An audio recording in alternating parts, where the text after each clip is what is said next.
we start. Hello, ladies and gentlemen. Assalamualaikum warahmatullahi wabarakatuh and good afternoon.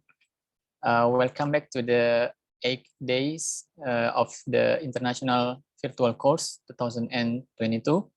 It is an honor for me to see you again in this IVC. I am Faisal Susanto, will be the moderator for this lecture today. Today we will have a special speaker.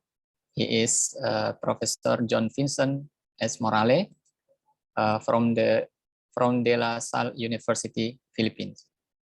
Hello, Professor John. How are you today? Okay, thank you, Faisal, for the introduction.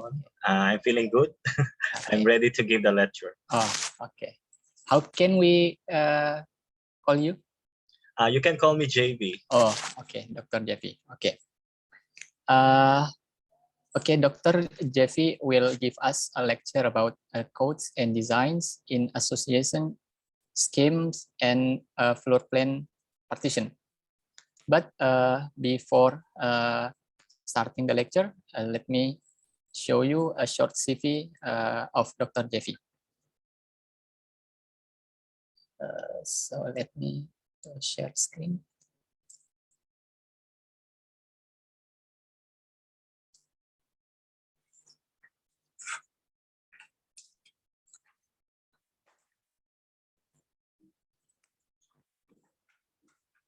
Dr.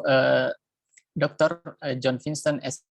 Morales, Ph.D., is an associate professor from De La Salle University, the Philippines. His expertise include algebra and combinatorics, coding and design theory, asymptotic spectral analysis. He served at the LSU as lecturer and was awarded an associate professor in 2017, right after he earned his PhD from the Tohoku University, Japan. He has been interested in algebraic combinatorics back from his bachelor's and master's, discussing the action of the tetrahedron algebra on the standard module of the Srikandi graph. By 2020, he produced dozens of research articles related to algebraic combinatorics, design, and coding theory. And about his education, he got his bachelor degree in mathematics at the La Salle University, Philippines in 2006. And at the same university, he got his master degree in 2010, and he earned his PhD degree in information science from Tohoku University 2017.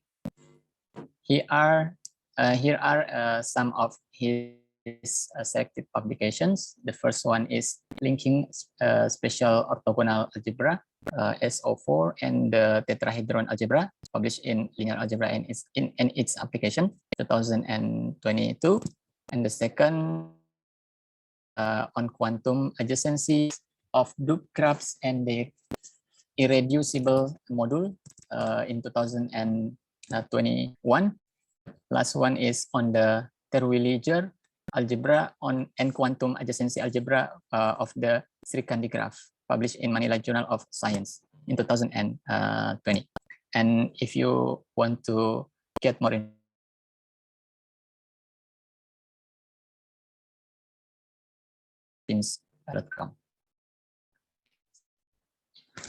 okay, Dr. Jeffy, are you ready to deliver your lecture? Yes, I'm ready. Okay. So can I share my screen? Okay. Okay. You can. Okay. You will deliver your lecture about 2 hours and half, 2.5 hours, and you can take a break if you want during the lecture. Okay, please, time is yours. Okay, thank you very much for the kind introduction, Faisal. Okay, let me just share my screen. Okay, so can you give a thumbs up if you can see my screen or my presentation clearly? Oops.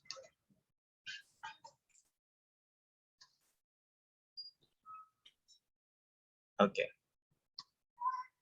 Okay, thank you. Okay, so for today's presentation, I will talk about codes and designs in association schemes. So we can think of association schemes as a unifying theme or a combinatorial object that can study codes and designs as one. We will also discuss floor plan partition. So basically, this is a partition of a rectangle into smaller rectangles. And we will see that this has applications to VLSI, which you will see later. Okay. So Faisal already did some introduction about me. So let me just add that recently I'm interested in special orthogonal algebra. So this is a classical Lie algebra. I'm interested in its representation theory related to some association schemes. Okay. So like what Faisal mentioned, I finished my PhD in information science at Tohoku University through Japanese government scholarship. Actually, Prita is one of my lab mates in there. Okay, so just to give you a picture of my university, so in case you want to visit Manila, so here is a picture of my university at night. It is located in one of the busiest areas in Manila. So beside this is actually a train where maybe during our classes we can hear the sound of the train. Okay, but we got used to it. Okay. So actually, this is my second time to deliver a lecture for ITB. The first time was September 2020 on Summer School 2020 on combinatorial design and data sciences. It was fun to do the lecture for the first time, and I think it's gonna be a lot more fun doing it for the second time. And after the lecture, they gave this to me as a gift. Okay, thank you very much for this wonderful picture. Okay. So now let's go to the outline of my presentation. Okay, for the first part, we gave an overview of what is coding theory and design theory. So if you attended the lecture by Professor Munimasa, so you have some idea of what we mean by coding theory. Okay. We will also discuss combinatorial designs and the origin of combinatorial designs from the science of experiments. We will discuss related literature concerning the Asmus-Matson theorem, which is one of our objectives. For number 3, we mentioned our objectives. And for number 4, we have the preliminary concepts. Number 5, we present the original Asmus-Matson theorem. And number 6, we discuss the notion of association schemes. And number 7, we have the notion of weight enumerators. So these weight enumerators are like a summary of descriptions for our codes. So this tells us how many zeros do we have in the code, how many ones, how many twos, etc. Okay, number 8, we discuss the notion of floor plan partition. And number 9, we use the removing sequence to encode or to save the data of floor plan partition. And then lastly, we have the references. Okay, for this presentation, you are free to type in your questions in the chat box, and then I will read them out and I'll try to answer with the best of my abilities. Okay, so let's go to the overview. So for our first problem, suppose that you want to see how different treatments affect farming potatoes. Okay, so you can think of treatments as, let's say, fertilizer. So you can think of this as fertilizer, say. So you want to test 12 fertilizers on 6 blocks, each having 6 plots. Okay, So I apologize for my illustration. I have 1, 2, 3, 4, 5, 6, 7 blocks in this illustration. And then the blocks have 1, 2, 3, 4 plots. Okay. So the picture is not accurate. Okay. But let's imagine that we have 6 blocks and each of the blocks have 6 plots. Okay. So with this configuration, how will you arrange your experiments? Are you going to try all the 12 fertilizers on each plot? Or are you going to arrange these fertilizers in some configuration so that you have, let's say, minimum cost and minimum number of experiments? Okay. So what do you think? Are you going to try all the fertilizers on each plot, or are you going to make some adjustments? So it turns out that in 1937, Yates provided a simple solution to that problem. Of course, it's very inconvenient. It's very inconvenient to try all the 12 fertilizers on each plot. No, it's very time consuming and very costly. So what Yates did was he provided this configuration. So the fertilizers are labeled A to L, and the blocks are labeled 1 to 6, and the plots were assigned. Each of the plots were assigned a unique fertilizer. So with this configuration, you see that the fertilizer E is assigned to 3 blocks. Similarly, the fertilizer G is assigned to 3 blocks as well.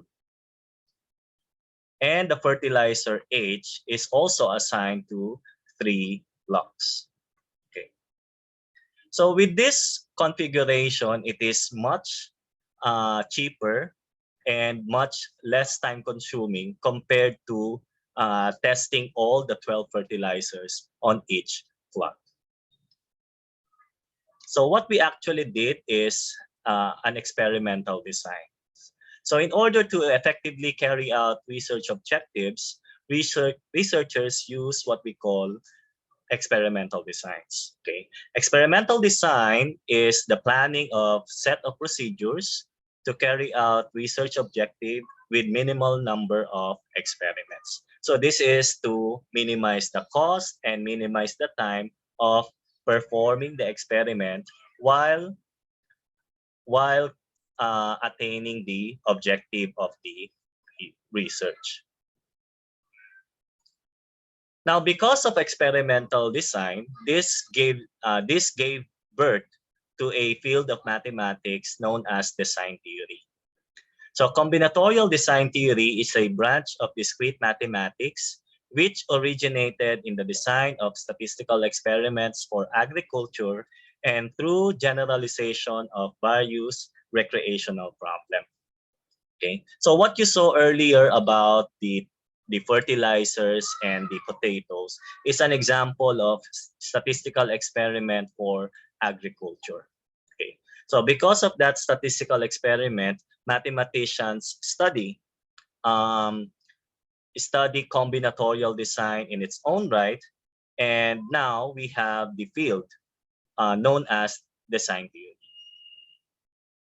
Okay, so later on we will try to connect design theory with another field called coding theory. Okay, now let's go to the second problem.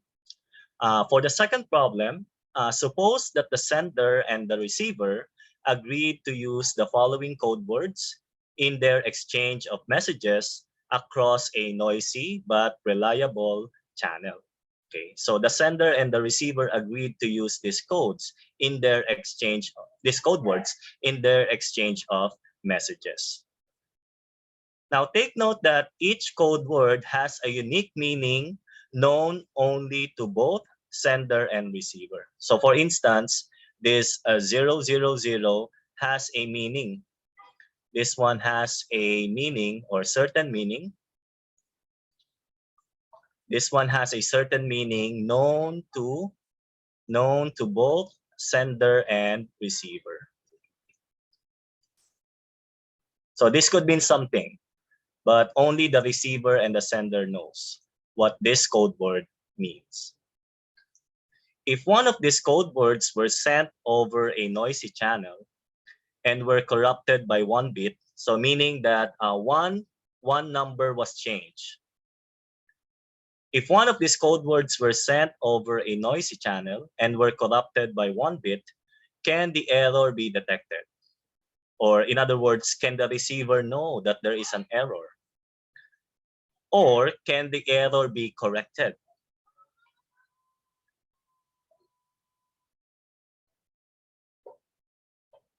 So what do you think?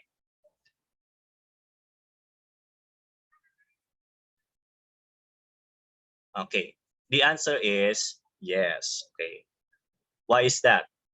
Okay, if you will observe, any two code words differ by exactly 3 bits. So if you go back, okay, if you compare two code words, or for instance, if you compare this and this, you will see that the two differ by 3 digits. Okay, similarly, if you compare this one and this one, if you compare these two, you will see that the two words differ by 3 digits. So because of this, we see that the minimum distance, this means that the minimum distance between any two code words is 3. So this means that if you have any two code words, the distance between them is at least 3. Okay. So later on, we will discuss more on the notion of minimum distance. So because the minimum distance is 3, if there is 1 bit error, then the error can be detected and corrected. However, if there are 2 bit errors, then the error can only be detected but cannot be corrected. Okay, why is that? Okay, so let's say you have code word number 1. This is code word number 1, and this is code word number 2. Okay, so let's say you have the distance between them is 3. The distance between them is at least 3. No?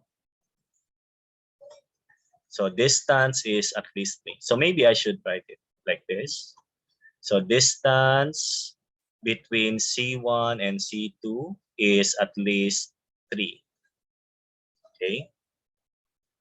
So if there is 1 bit error, this means that the receive word is one distance away from actual code word.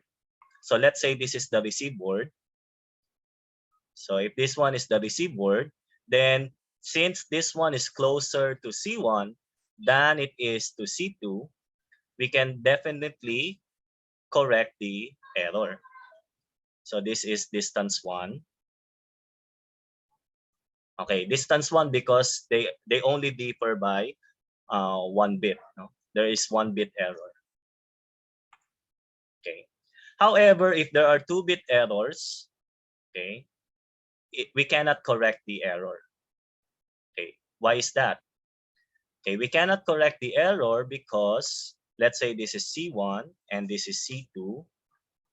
Okay, we know that the distance between them is at least 3. Okay, so if there are 2 bit errors, this means that the receive word is distance 2. The receive word is distance 2 from the actual message. So let's say this is the receive word. This is the receive word. And this one is distance 2 from the actual message. Okay. Now, because this one is distance 2, the receiver will think that this is closer to C2 than it is to C1.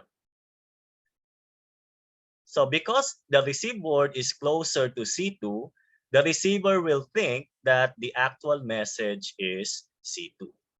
So maybe I should write that down. So in this case, so here, receiver thinks actual message is C2, but the real actual message is actually C1. The real message is C1. So with this explanation, we see that 2-bit errors cannot be corrected. Okay, so I hope that's clear to our audience. Okay, so what we just explained is actually related to a branch of mathematics called coding theory.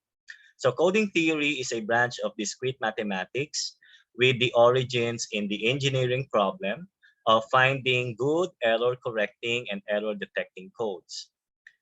It was the work of Claude Shannon that built the foundation of coding theory and related disciplines. Okay. Okay, we have a question here. So the receiver don't know what is the message that code carries. No, the receiver knows what the message carry, but the receiver was mistaken. Okay, the sender wants to send C1. Sender intended to send C1. The receiver thought thought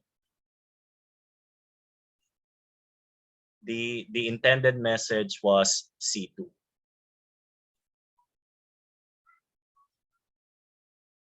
So there is an error in communication here because the intended message was C1, but the receiver thought that it was C2. Is that clear? Okay. So that's why 2-bit errors cannot be corrected in this situation, because if there are 2-bit errors, it's possible that the receiver mistakenly identified the intended message. Okay. So, well, actually, the two fields, design theory and coding theory, are related. You will see later that a good error detecting and error correcting code possesses the regularity properties that a design has. Okay. So if our code has the regularity properties similar to a design or to a combinatorial design, then that code has a good error detecting and error correcting capabilities. Okay. Now later on, we will see that we can study design and codes from the point of view of association schemes. So here we see that association schemes provide a unifying theme to study various combinatorial objects such as codes and designs. So later on, we will view codes and designs from the point of view of association schemes. Okay. So here are some related literature for us to understand the lecture better. So in 1969, Asmus Matson provided a theorem on obtaining designs out of codes. Okay, so this theorem, we can find combinatorial designs out of codes over finite fields. Okay. Now it was in 1999. In 1999, mathematicians explored finding combinatorial designs out of codes over non-finite fields. Because in 1969, Asmus Matson is a theorem on codes over finite fields. But in 1999 onwards, or 1998 onwards, mathematicians explored finding combinatorial designs out of codes that are not from finite fields. So it was in the work of Gulliver and Harada and Bonicace that they were able to find combinatorial designs out of Z4 codes. Okay, Z4 is not a field. No, this is just a group. So not a field, only a group, only an abelian group. Okay. So in 1998 onwards, mathematicians were able to find combinatorial designs out of codes over Z4. Okay. So with this, okay, this inspired Tanabe to find an Asmus-Matson type theorem for codes over Z4. So it was in 2000. It was in 2000 where Tanabe was able to find an Asmus-Matson type theorem for codes over Z4. Okay. Unfortunately, this result by Tanabe involves matrices with complicated entries. Okay. And finding the ranks of these complicated matrices is quite difficult manually. So it's very difficult to find the rank of these matrices manually because of these complicated entries. So Tanabe in 2003 improved his result so that these complicated matrices can um, so that these entries, these complicated matrices will not appear anymore. So Tanabe in 2003 was able to simplify his result in 2000 and was able to get a Z4 linear Asmus-Matson type theorem for Z4 linear code with um, simple conditions. Okay. Can you see the words below this? Okay. Maybe I should adjust my screen.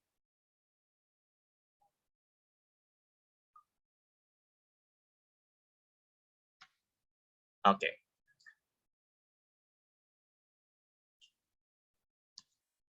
Okay, it's fine. Thank you.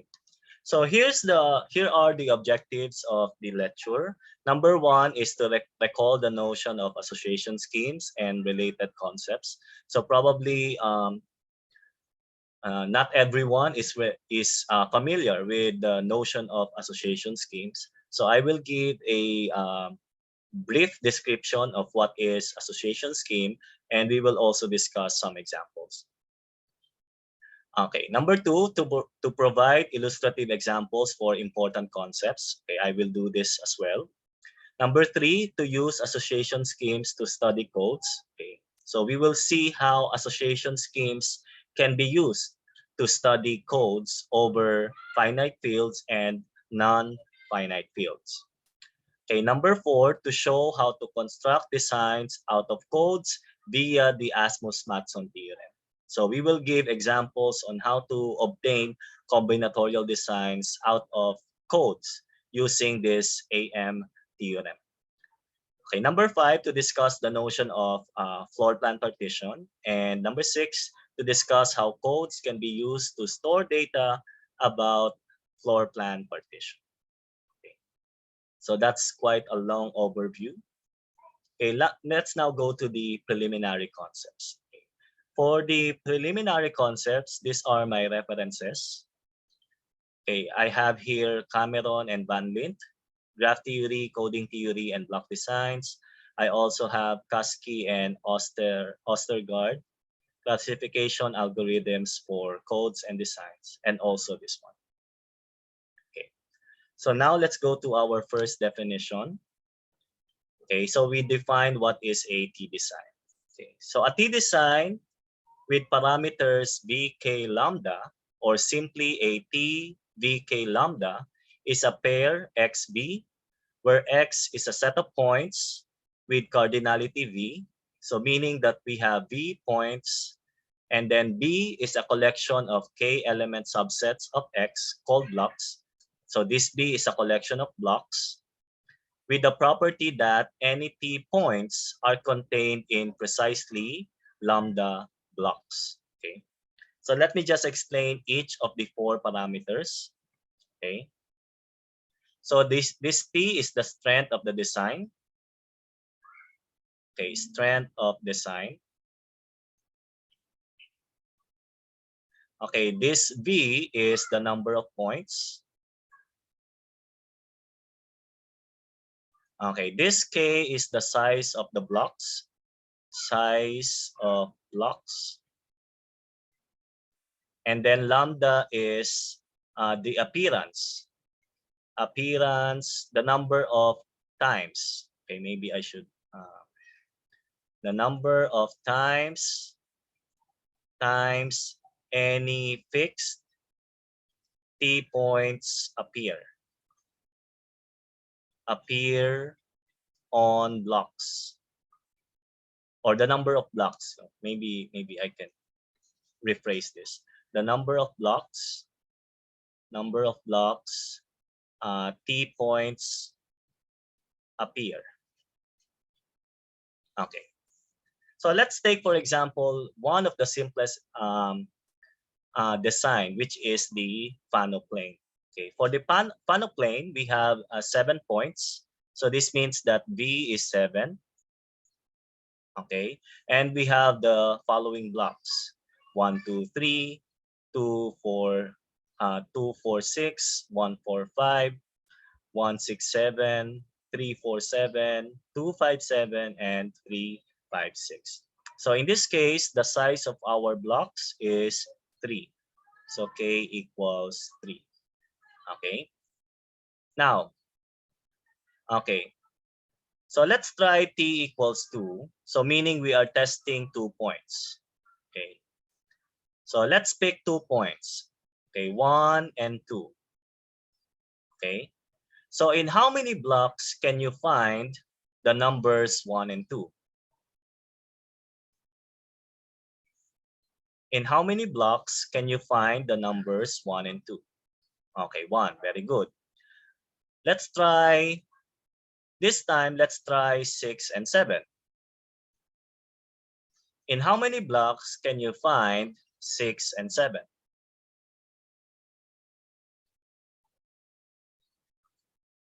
Okay, also 1. Okay, very good. So these numbers 6 and 7 appear in exactly 1 block. Okay, this time let's try 3 and 7. In how many blocks can you find the numbers 3 and 7?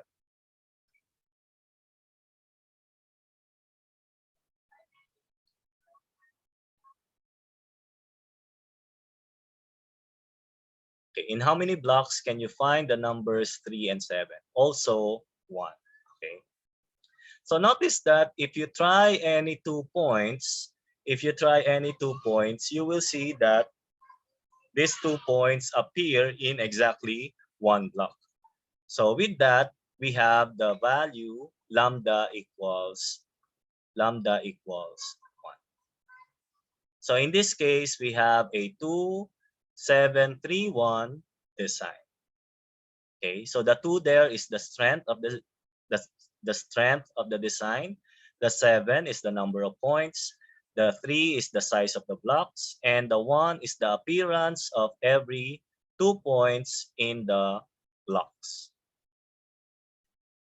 Okay. Now we have a note here. That says the parameters T, V, K, lambda of a design are not independent. Okay, so these numbers or these parameters are not independent. So meaning the number T could depend on V, K, lambda. The number V could depend on T, K, lambda, and the number lambda could depend on the other 3. Okay, what if we remove 3, 5, 7? Will it be a design? Okay, tanggalin daw natin yung, let's remove 3, 5, 7. Sorry, I speak in my language. Okay, so if you try to remove 3, 5, 7, okay, notice that if you pick 3 and 6, okay, if you pick 3 and 6, this will not appear in the block, okay, if you remove this. Okay. So that regularity is not present anymore. If you remove this 3, 5, the regularity of having 2 points appearing in exactly 1 block is no longer present. Okay, does that answer your question?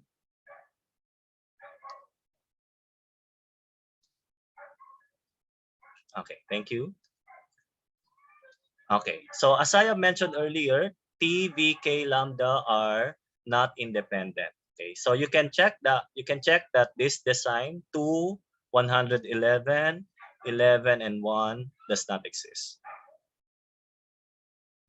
Okay, so let's move on to the next one. Okay, let me just remove the writings. Okay, so we have the notion of a trivial design. Okay, so suppose that X has V elements, and let's say B is the set of all K element subset of X. Okay, so you get all the K subsets of the set X. Okay, so if you do that, definitely you will form a T design for all T from 1 to K. Okay, so this one is called a trivial design. Okay, so why do we call this a trivial design? For instance, if you get X equals 1, 2, 3, 4, and then your B, okay, you want to get all the 3 element subsets of X. So what are the 3 element subsets of X? Okay, you have 1, 2, 3, okay, 1, 2, 4, okay, 2, 3, 4, okay, that's it, no?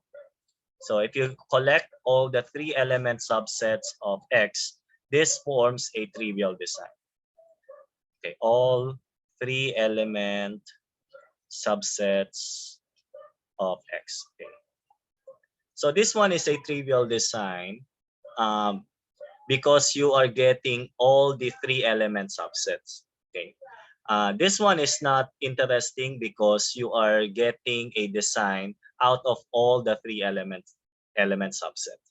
It is much nicer to form a design with fewer blocks. 1, 3, 4. Thank you. I forgot 1, 3, 4. 1, 3, 4.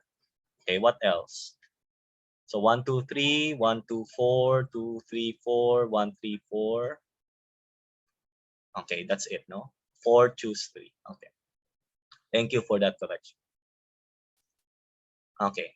Now, designs may be classified into the following. You can have a Steiner system. It's a TVK1 design. So meaning that lambda is equal to 1.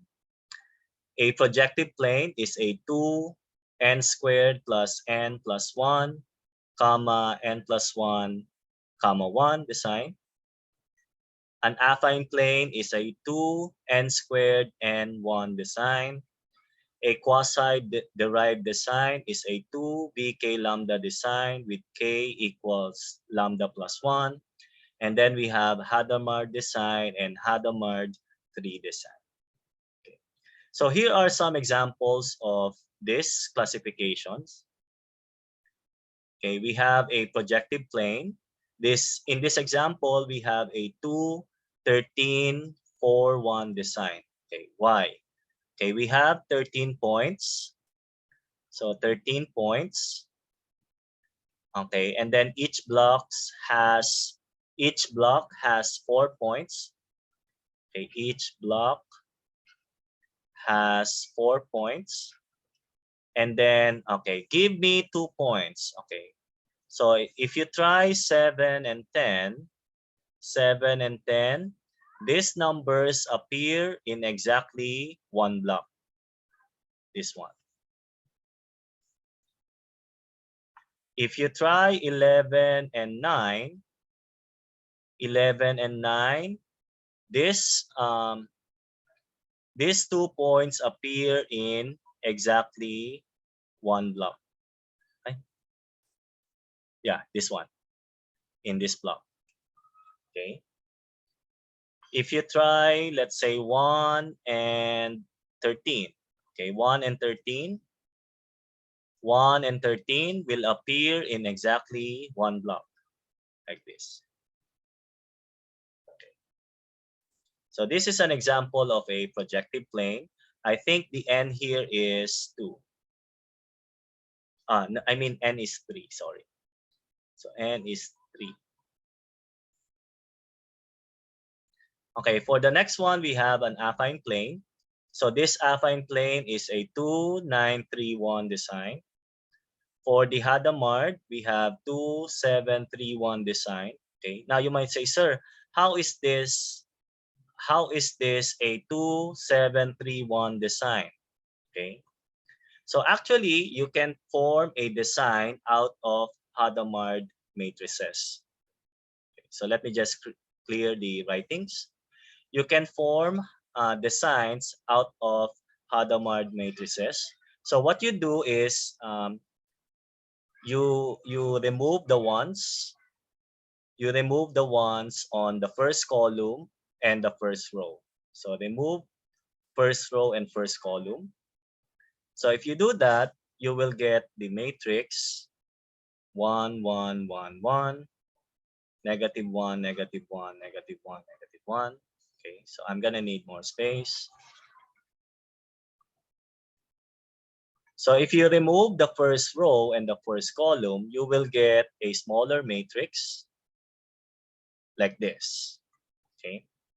Now this smaller matrix, you can label the rows and the columns by let's say A, B, C, D. So A, B, C, D, E, F, G. And you can do the same for the rows. A, B, C, D, E, F, G. Okay. Okay, now for the first row, okay, which coordinates contain a 1? So for the first row, you have a 1 on coordinates A, B, and C. So you have A, B, C. This is your first block. For the second row, for the second column, the coordinates with a 1 are A, F, and G. So you have A, F, and G. Okay, next one, we have A, D, E. Next, we have C, D, G, and then B, B, E, G, B, E, G, and then finally, we will get B, D, F. Okay. So with this, you now form a 2, 7, 3, 1 design. Okay. Is this clear?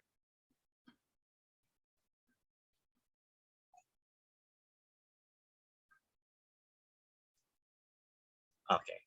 And then finally, we have the Steiner system. Okay, so these are just few examples of various designs. Okay, so now we proceed to preliminary concepts involving coding theory. Okay, so like what I mentioned earlier, so you probably heard some of this during the talk of Professor Munimasa. Okay, so what do we mean by a code? Okay, so a Q-array code or a Q-array block code C of length n is a non-empty subset of Z sub Q to the n. Okay, where Z sub Q is the numbers from 0 to Q minus 1 is called the alphabet, and Z sub Q to the n is the set of all vectors. You can think of this as vectors. You can set of all vectors of length n such that the values of the vectors come from ZQ or come from the alphabet. The elements of C are called code words, and the cardinality of C is called the size. Okay, so here's an example. This is called a binary code. A binary from the root word by, which means 2. So below is an example of a code over Z2. So since we are using Z2, our alphabet is 0 and 1. Okay. So here is an example of a code. We have 1, 1, 1, 0, 0, 0, 0, 1, 0, 0, 0, 0, 1, 1. 1, 0, 0, 1, 1, 0, 0, and so on. So here our code is This is our code. Okay, how many code words do we have? How many code words do you think we have in this example? Okay, we have 7 code words, no? 1, 2, 3, 4, 5, 6, 7. That's correct. So we have 7 code words. Okay, and each of the code word is length 7. Okay, thank you. Okay, for the next example, we have a ternary code. Okay, ter means 3. So in this case, our alphabet is 0, 1, 2. So we have 3 alphabet. Okay. So here's an example of a code over Z3. So we have 0, 0, 0, 0, 0, 1, 1, 1, 0, 2, 2, 2, and so on. So in this case, we have 1, 2, 3, 4, 5, 6, 7, 8, 9. So C has 9 code words. And each code word, this should be ternary. So this should be ternary. So each of the code word is of length 4. Okay, each code word is length 4. Okay.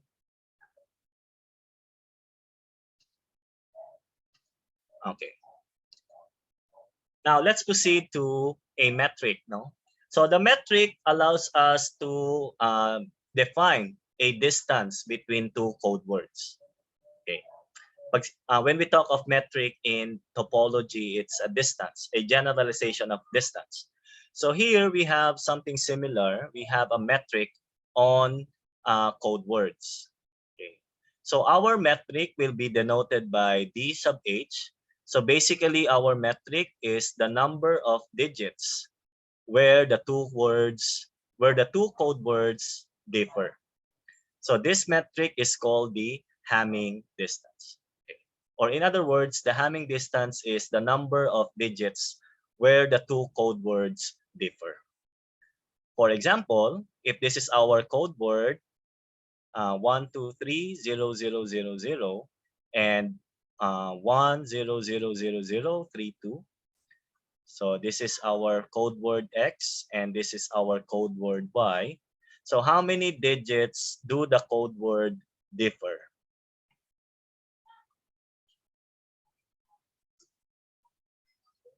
Okay, so the two words differ in 4 digits. So that's 1, 2, 3, and 4.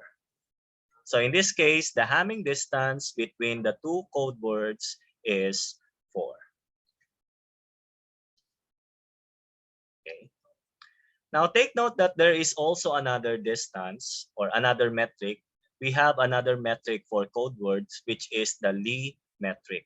Okay. But for this presentation, we will only focus on Hamming distance. Okay. Now we have the notion of a Hamming weight.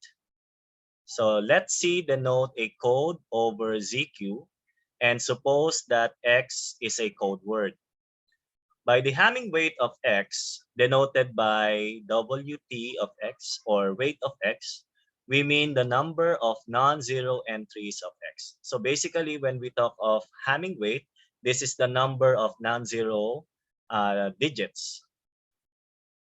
Okay. Equivalently, the weight of the code word the weight of the code word X is the Hamming distance of the code word from the all zero word. So for example, if this is our code word X has 1, 2, 3 non-zero digits. Okay. So in this case, the weight of X is 3. Okay, for the second code word, we have 1, 3, and 2. These are the non-zero digits of the code word Y. So we see that the weight of the code word Y is 3. Okay.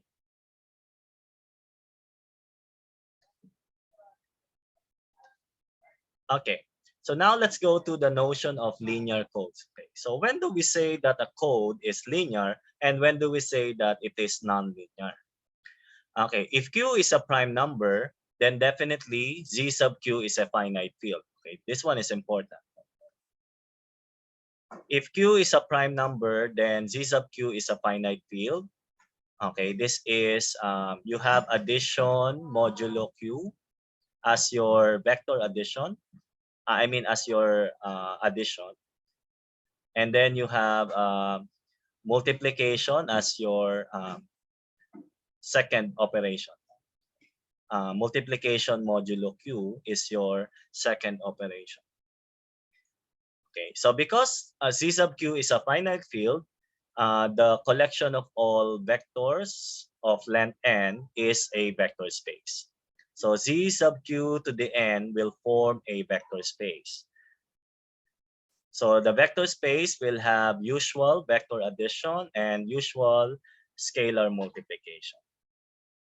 So since this one is a vector space, we can talk of subspace of a vector space. Okay. So when is a code linear and when is it non-linear?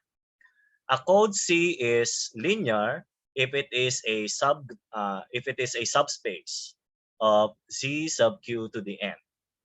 So here a code C is said to be a linear code if C is a subspace of Z sub Q to the n. Otherwise, it is called non-linear. So if it is a subspace of Z sub Q to the n, then it is a linear code. And if it is not a subspace of Z sub Q to the n, then it is non-linear. Okay. Now, how is this important, no, in our study? Okay. Because for linear codes, we can identify the strength of error correction and error detection. Okay. So we have here a lemma that determines the strength of our code based on the minimum Hamming distance. So suppose that C is a code over ZQ and the minimum distance is positive. So suppose that the minimum distance of the code C is positive. So I will use this symbol. I will use this symbol for the minimum distance of the code C. Okay. If the code words in C are used for exchange of messages and the minimum distance is 2e plus 1, then the code can detect 2e bit errors and the code can correct e bit errors. So from this lemma, we can identify the strength of our code based on the minimum Hamming distance. Okay. Let's have an illustration. So let's consider this code C with the following code words: 0000, 0111, 0222, and so on. So actually, this is from the introduction earlier. So from earlier, we saw that the minimum distance of our code is 3. So we will have 2e plus 1 equals 3. Okay. So if you solve for 2e, you will get 2e equals 2. So this means that our code can detect 2-bit errors. So if there are two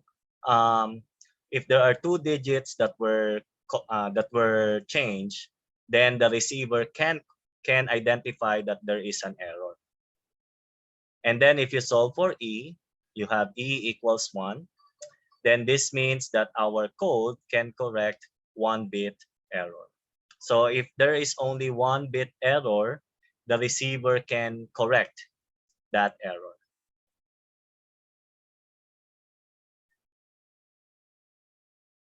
Is this clear or you want more examples?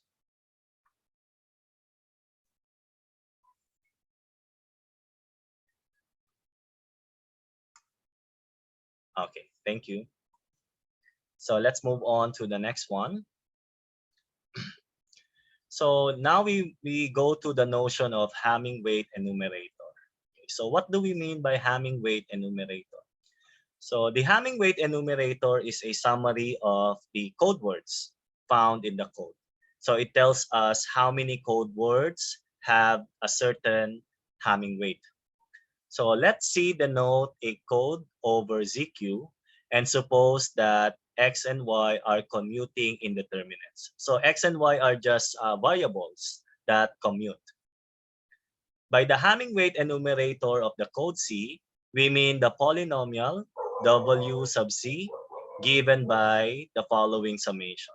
So it's the summation of C sub I, X to the N minus 1, N minus I, Y raised to I, as I ranges from 0 to N, where Ci is the number of code words in C with weight I. So basically, the Hamming weight enumerator is just a summary of the code in a sense that it counts the number of code words with a certain weight. So for example, let's take a look at this one. So suppose that our code C is this. So our code C is this. Okay. So how many code words have weight 0? Okay. How many code words have weight 0?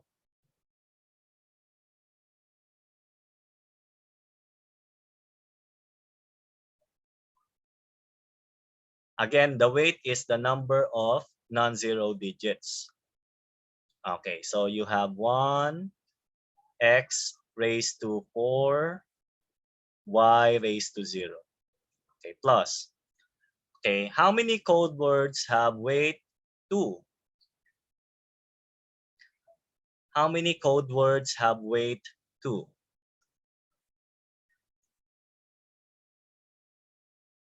How many code words have weight 2?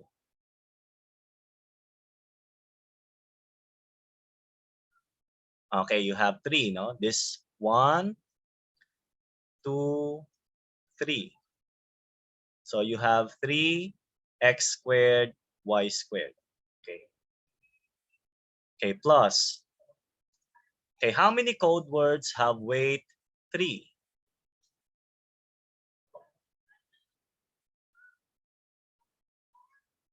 How many code words have weight 3? Okay, 8, no? That's 1, 2, 3, 4, 5, 6, 7, 8. So you have 8x y cubed. And then finally, how many code words have weight 4?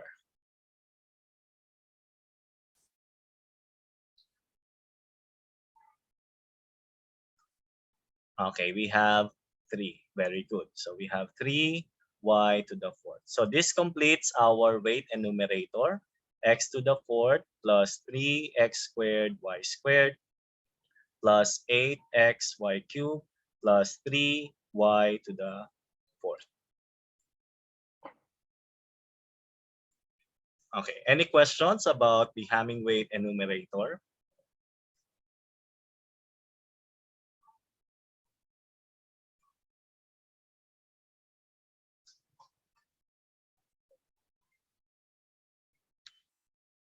Okay, is it true that if we can detect 2E error, then we can detect the error less than 2E?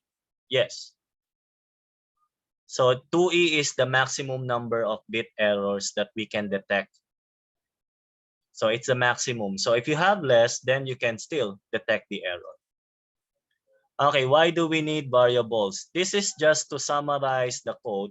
Okay, this is just to summarize the code in terms of its in terms of the weights of the code words. So we need this polynomials later for the Asmus-Matson theorem.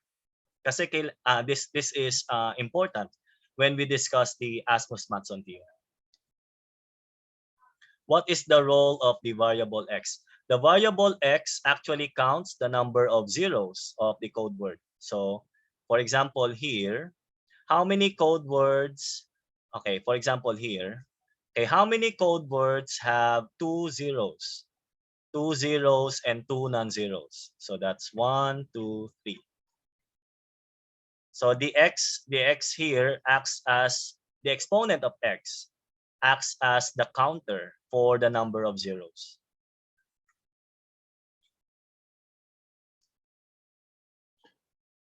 Okay, so again, the Hamming weight enumerator is a summary of what are the weights of the code words in the code. Okay. So later on, we will see the significance of the Hamming weight enumerator for the Asmus-Matson theorem. Okay. So now we go to the notion of a dual of a code.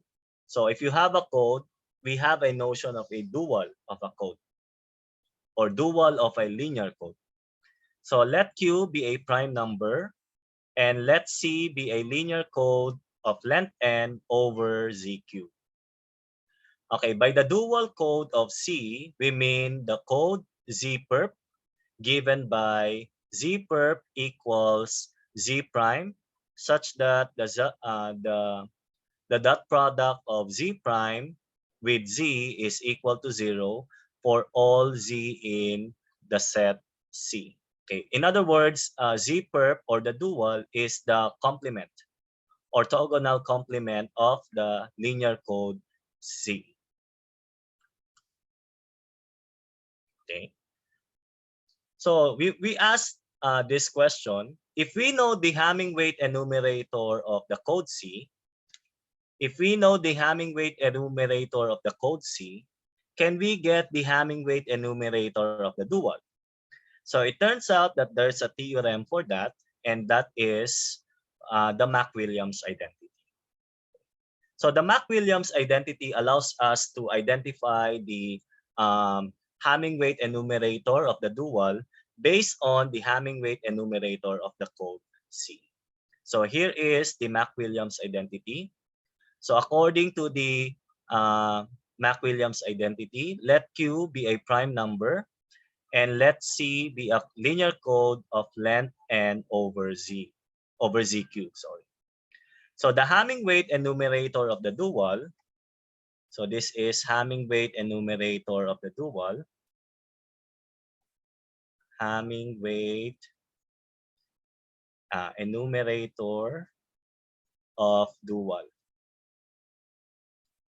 So we can find the Hamming weight enumerator of the dual by using this formula. It is 1 over the number of code words of C times the Hamming weight enumerator of the code C, but you replace the variable x by x plus q minus 1y, and you replace the variable y by x minus y. So to demonstrate the Mac-Williams identity, let's take a look at the next slide. Okay. So consider the linear code C over Z3 such that the Hamming weight enumerator is x to the fourth plus 12x squared y squared plus 8xy cubed plus 6y to the fourth. So this is the Hamming weight enumerator of the code C. So let's find the Hamming weight enumerator of the dual. Okay, so how do we get the Hamming weight enumerator of the dual? So using the Mac-Williams identity, the Hamming weight enumerator of the dual is equal to, this is equal to 1 over the size of the code C times the Hamming weight enumerator of C, where you replace the variable x by x plus q minus 1y. So in this case, our q is 3. And then you replace the variable y by x minus y. So we will get 1 over 27 times x plus 2y to the fourth plus 12x plus 2y squared times x minus y squared plus 8 times x plus 2y times x minus y raised to 3 plus 6 times x minus y raised to the fourth. Okay. Okay. Now, of course, expanding this is gonna take a lot of time or a lot of work. So you can use Mathematica or other computer apps in order to expand this polynomial. So maybe I could switch to Mathematica for a few minutes. So just to demonstrate how the um, Hamming weight enumerator of the dual is obtained using the Mac-Williams identity. Okay. So let me switch.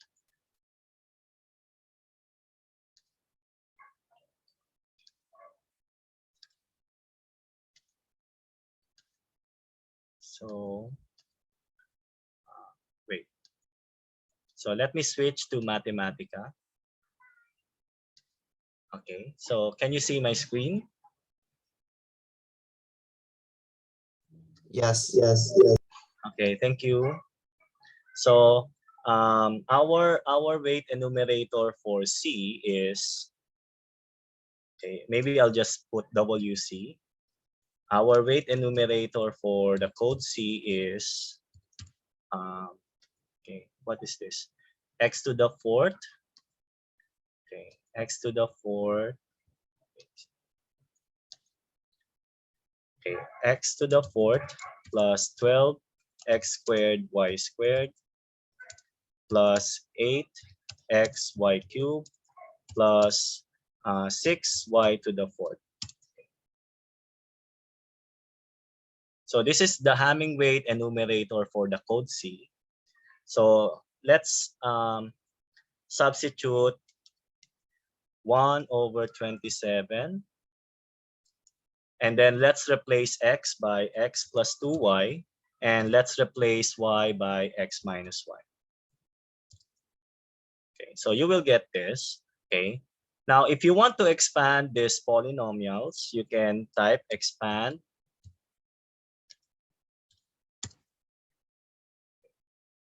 And you will get the Hamming weight enumerator for the dual. So you get the Hamming weight enumerator of the dual, x to the fourth plus 2, y to the fourth.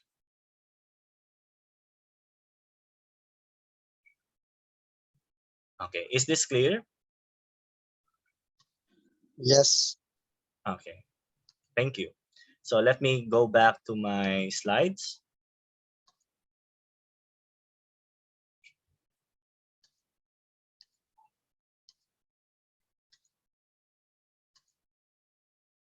And let's do presentation mode. Okay, now there's a note here that says if Q is not a prime number, then Z sub Q is not a field.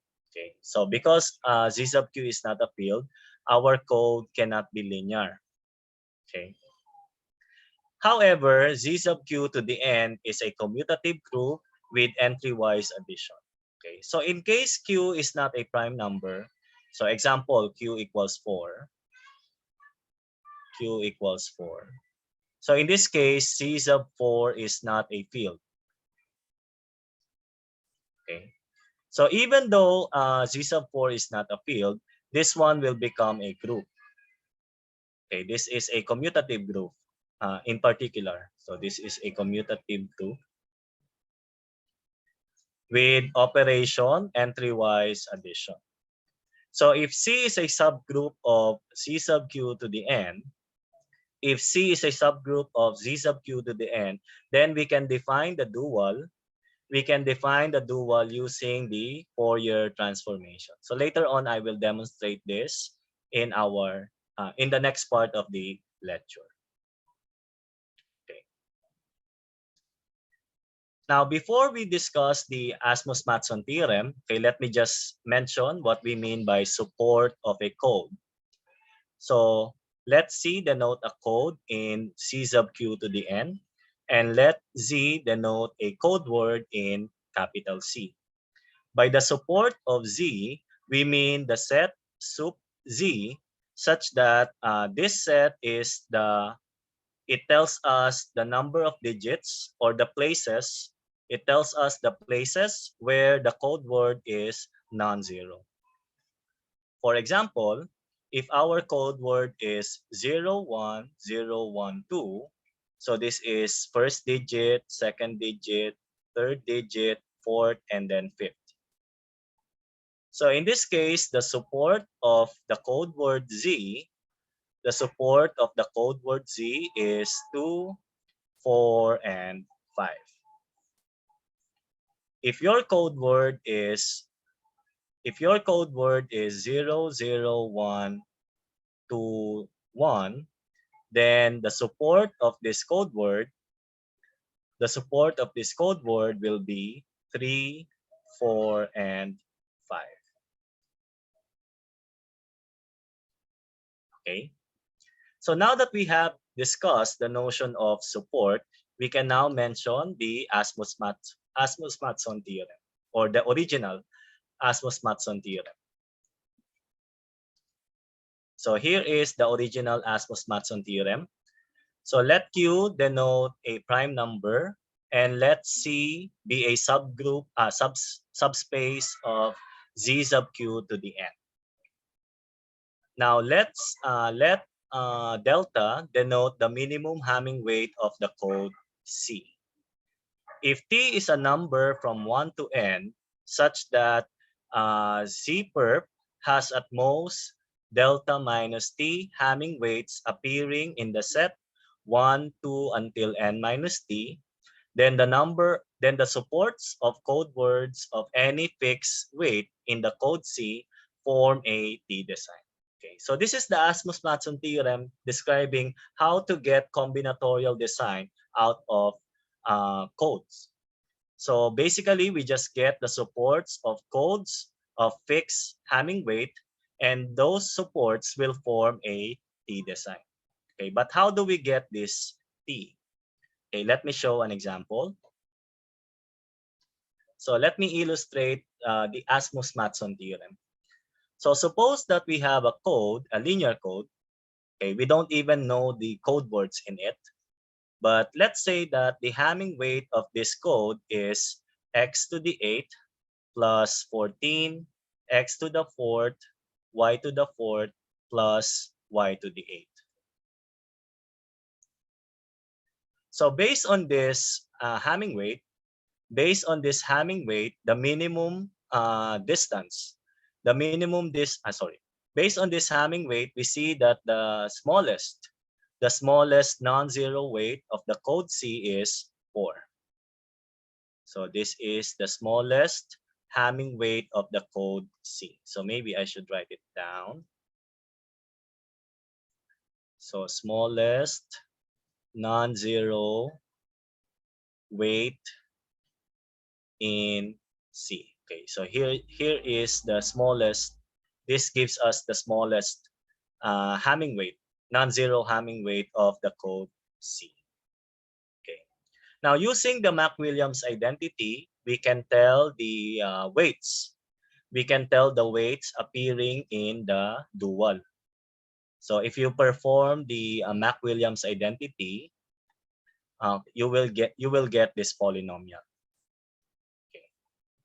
Now, what are the weights appearing? What are the weights appearing in the dual? So the weights appearing in the dual are 0 because of this, x to the 8, 4 because of this, and then 8 because of this one. So these are the Hamming weights appearing in the dual. Okay. Now let's try to illustrate the Asmus-Matson theorem. Let's show that we will get a tree design. Okay. So let's try t equals 1. So let's try t equals 1, and then let's compute delta minus t. So if t is equal to 1, then delta minus t equals 3. So you get 3. Now let's get the set from 1 to n minus t. So that's 1. So this is 1. Okay, maybe I should change the color. So the set from 1 to n minus t will be 1, 2, 3 until 8 minus t. Okay, so you get something like this.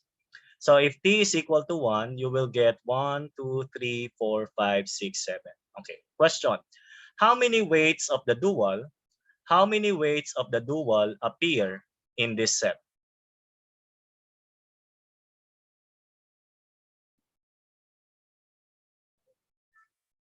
Okay, let me repeat my question. How many weights of the dual appear in this set? Okay, 1. Okay, and that is the weight 4. So you get 1. So you see that this number is less than or equal to 3. So that's okay. Next, let's try t equals 2. So for t equals 2, we will get 4 minus 2. So you get 2. So you get 2 in the next line. So you have 2 in here. Okay. And then the set will be from 1 to 6. Okay. Now, how many weights of the dual appear in this set?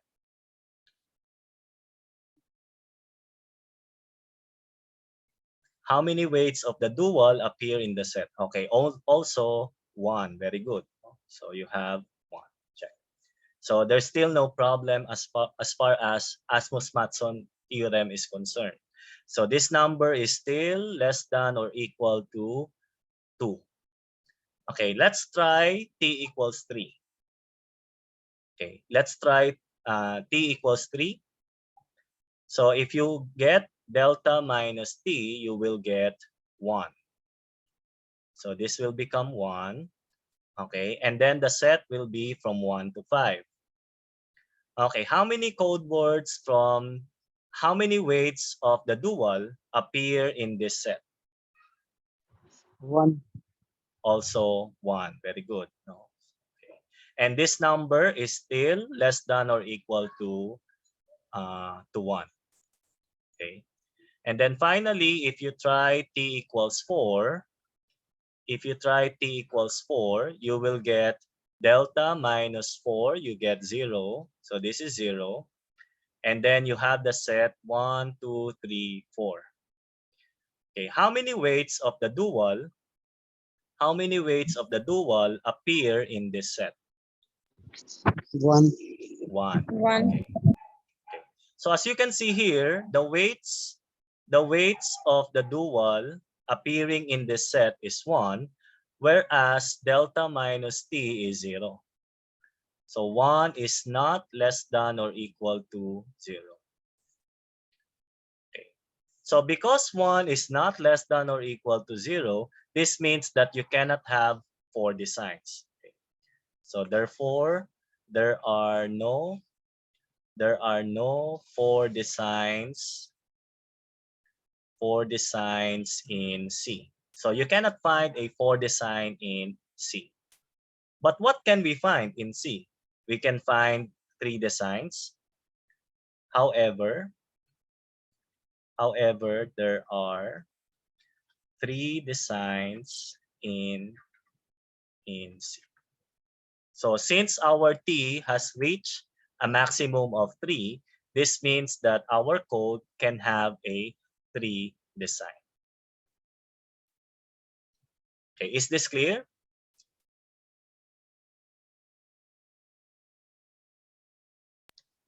Yes, it's clear. Professor, can Okay. you write the expression in the form of where we define the T design, where we take the variables v, You want lambda, me to t. write? Sige, you go ahead. Can you ask your question again? Sorry. My question was, can you write the design in the expression that you define? Okay, I get your question now. Thank you. In this case, we don't even know what are the code words in C. We do not know the exact code words in C. Okay. All we know is that the code C has a 1 weight 0 code. It has 14 weight 4 code and it has one weight 8 code. So that's all we know for the code C. So this Asmus-Matson theorem tells us that if you get the supports, of code words with the same weight, for example, weight 4, if you get the supports of code words with weight 4, that will form a design. Okay. However, we do not know exactly what are the code words in C. So we cannot explicitly show the blocks in this example. So the code will not be unique. Any code with this numbers can. Yes, Okay, it's not thank you. unique. Yes, and I think it's very hard to give an example with this code, enumerator. Okay. So it's possible that you may have different codes but same Hamming weight enumerator, and in this case you will get three designs from those two different codes.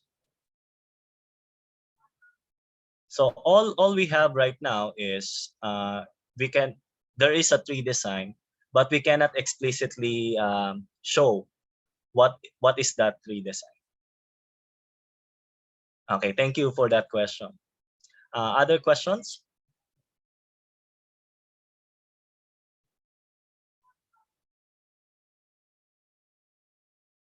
Okay, perhaps another example will help. Let's try this example. So suppose that we have a code C with this Hamming weight enumerator. So you can see that the smallest non-zero weight in C is 8. Okay, so this one. So smallest non-zero weight in C. Okay. Now using the Mac-Williams identity, we will obtain the Hamming weight enumerator of the dual. Excuse me. So this is the Hamming weight enumerator of the dual. We have weight 0, weight 8, weight 12, weight 16, and weight 24. So let's show that this code will have a 5 design. Okay, so let's see. Okay, if you try t equals 1, then delta minus t will be 7. So you will have 7. And then our set will be, this is, okay, let's change color. So our set will be from 1 to, this is 24 minus t. So our set will be from 1 to 23. Okay. So how many weights from the dual appear in this set?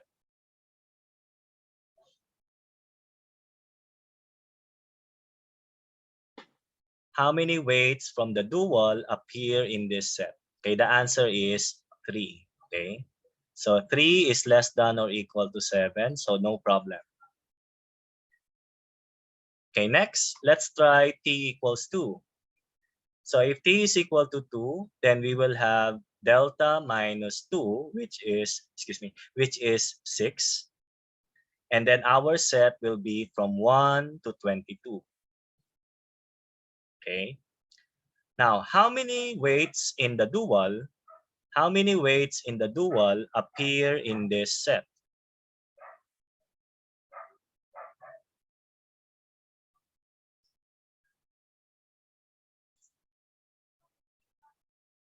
Okay, let me repeat. How many weights in the dual appear in this set? 3. Okay, you have 3. And these are 8, 12, and 16. Now, as you can see, 3 is less than or equal to 6. So there's still no problem. Okay, next, we have t equals 3. So if you try t equals 3, then delta minus t will be 5. So this will be 5. And then the set from 1 to 21, the set from 1 to 21 will have 3 weights, 3 Hamming weights from the dual. So you have 3 is less than or equal to 5. So you can do this until t equals 5. Okay. However, if you try t equals 6, you will get delta minus 6, you get 2. So you will get 2 here. Okay. And then the number of weights in the dual appearing in this set is 3. So you see that 3 is not less than or equal to 2. So that means you can only achieve until 5 design. So this means that C does not have a 6 design, but it has 5 design.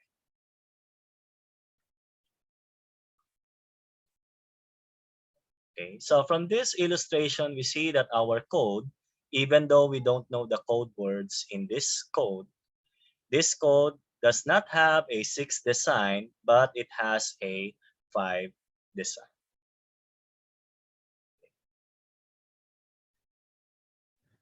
Professor, I have a question. Okay, what's your question? Well, in both examples, we are getting the same polynomials for dual and the code. Okay, So thank you for that it, question. Yes? it is just a coincidence, or we can get the different polynomials too. Okay, thank you for that Thank you. question. Actually, we may get a different polynomial. The examples I use are what we call self-dual codes. It's possible to get a different polynomial for the dual. Okay, I think I have an example here. No, sorry, my mistake. Okay, let me go back to Mathematica. So I think I gave an example in Mathematica where the polynomial of the dual is different. Okay, let me just share it again. So here is an example from earlier. So this one is the Hamming weight enumerator of C. Okay, and then this one is the Hamming weight enumerator of the dual.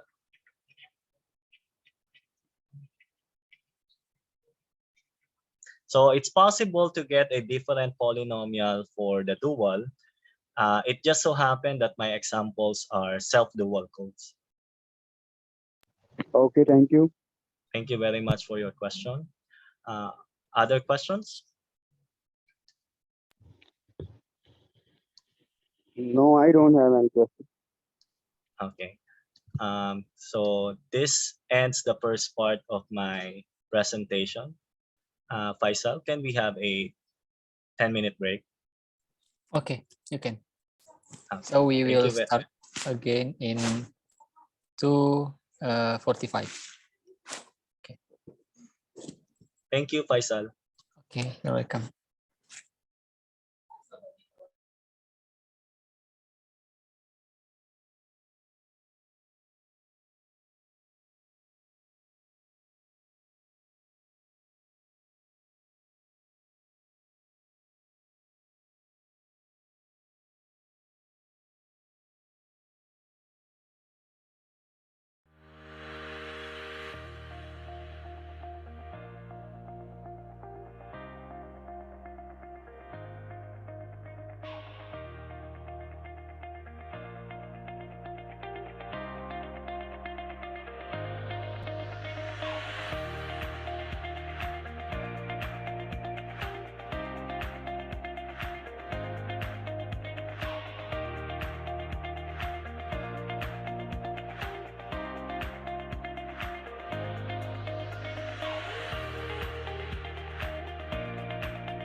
Fakultas Matematika dan Ilmu Pengetahuan Alam Institut Teknologi Bandung atau disingkat FMIPA ITB merupakan fakultas yang menyediakan program studi berakreditasi unggul dan terbaik di Indonesia bagi mereka yang ingin mendalami pengetahuan di bidang kimia, fisika, astronomi, dan matematika. FMIPA ITB merupakan yang tertua dan terdepan di Indonesia di bidang matematika dan ilmu pengetahuan alam dengan reputasi yang sudah diakui secara nasional dan internasional. Sebanyak 20 program studi yang ditawarkan terakreditasi A atau unggul oleh Badan Akreditasi Nasional Perguruan Tinggi. Dan keempat program studi di tingkat sarjana mendapatkan akreditasi bergengsi secara internasional. Setiap tahun, FMIPA ITB mendidik lebih dari 2.300 siswa, baik di tingkat sarjana, S2 maupun S3. Dalam memberikan pengajaran berkualitas, dosen-dosen FMIPA ITB didukung oleh 16 kelompok keilmuan yang aktif melakukan berbagai penelitian. Kelompok keilmuan astronomi bertujuan untuk mengembangkan ilmu astronomi, astrofisika, ilmu luar angkasa, dan ilmu lain yang berhubungan dengan astronomi.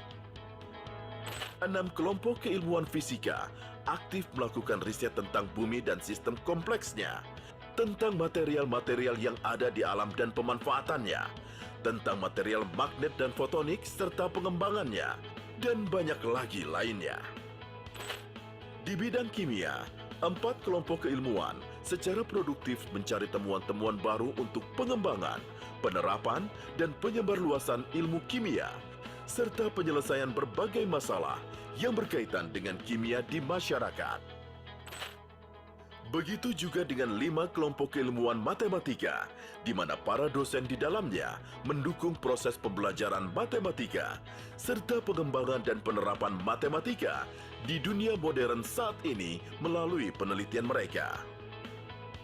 Proses pembelajaran dan kegiatan riset di FMIPA ITB didukung oleh fasilitas-fasilitas mumpuni yang dimiliki oleh fakultas. Observatorium Boscha merupakan observatorium modern tertua di Indonesia dan Asia Tenggara, sehingga memiliki peran yang sangat penting di dunia dalam pengamatan dan eksplorasi benda-benda angkasa. Laboratorium Fisika Terpadu dan Laboratorium Kimia Terpadu di FMIPA ITB memungkinkan para peneliti dari kelompok keilmuan yang berbeda-beda untuk dapat mengakses berbagai peralatan penelitian di satu lokasi saja, yaitu di masing-masing laboratorium terpadu tersebut. FMIPA ITB memiliki deretan kontribusi nyata dalam memajukan ilmu pengetahuan yang dinikmati oleh mahasiswa, masyarakat, dan juga industri. Bagi mahasiswa, komitmen FMIPA ITB dalam mendukung mahasiswa memaksimalkan kompetensi ternyatakan melalui upaya untuk secara rutin mengirimkan mahasiswa ke ajang kompetisi internasional yang sangat bergengsi seperti Olimpiade Matematika.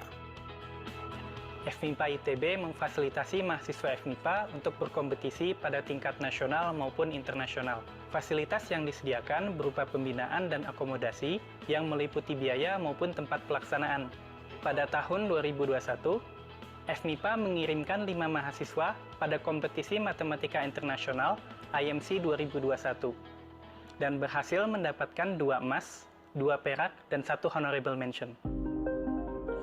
Bagi masyarakat, lewat kelompok-kelompok keilmuan, dosen dan staf FMIPA ITB giat menjalankan pengabdian masyarakat yang sangat membanggakan fakultas.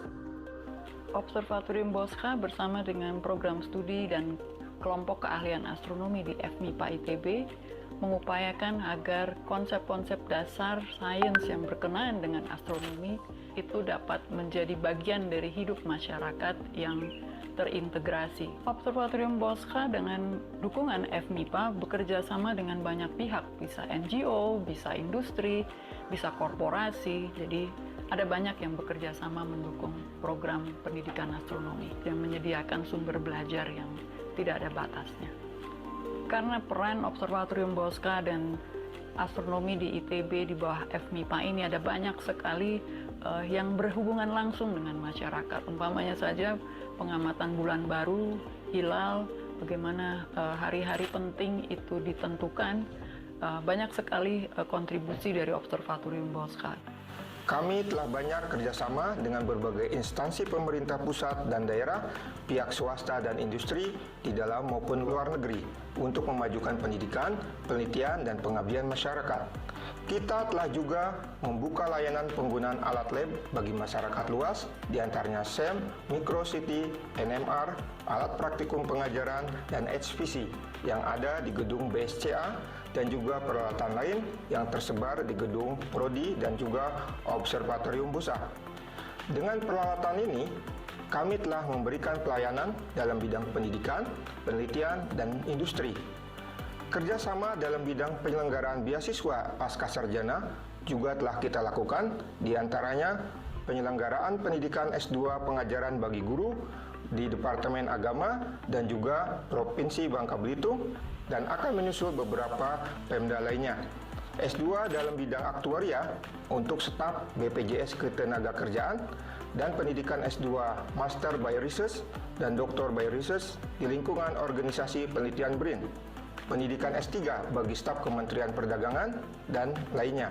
Kami juga sangat concern dalam upaya membantu meningkatkan kualitas pendidikan menengah dan dasar yang diramu dalam program peningkatan kompetensi guru dan siswa, memberikan pelatihan bagi para laboran atau teknisi, penyiapan bahan ajar, modul praktikum, dan lainnya. Kami siap bekerja sama. Sementara kiprah FMIPA ITB bagi industri hadir dalam bentuk kinerja riset dan inovasinya. Pada saat awal pandemi COVID-19, kami kemudian diminta oleh BPPT BRIN untuk mengembangkan alat uji cepat deteksi antibodi COVID-19. Nah, kami bersama-sama peneliti di FMIPA, kemudian SITH, dan juga mitra industri kami, PT Pakar Biomedika Indonesia, didukung oleh BPPT BRIN dan juga tentu saja FMIPA, kami mengembangkan alat uji cepat untuk deteksi antibodi COVID-19. Alat yang dihasilkan dinamakan e-COVID-19, saat ini sudah tervalidasi dari FK Unpad dan kami sedang melakukan pengajuan izin edar. Dalam hal pendidikan, khususnya untuk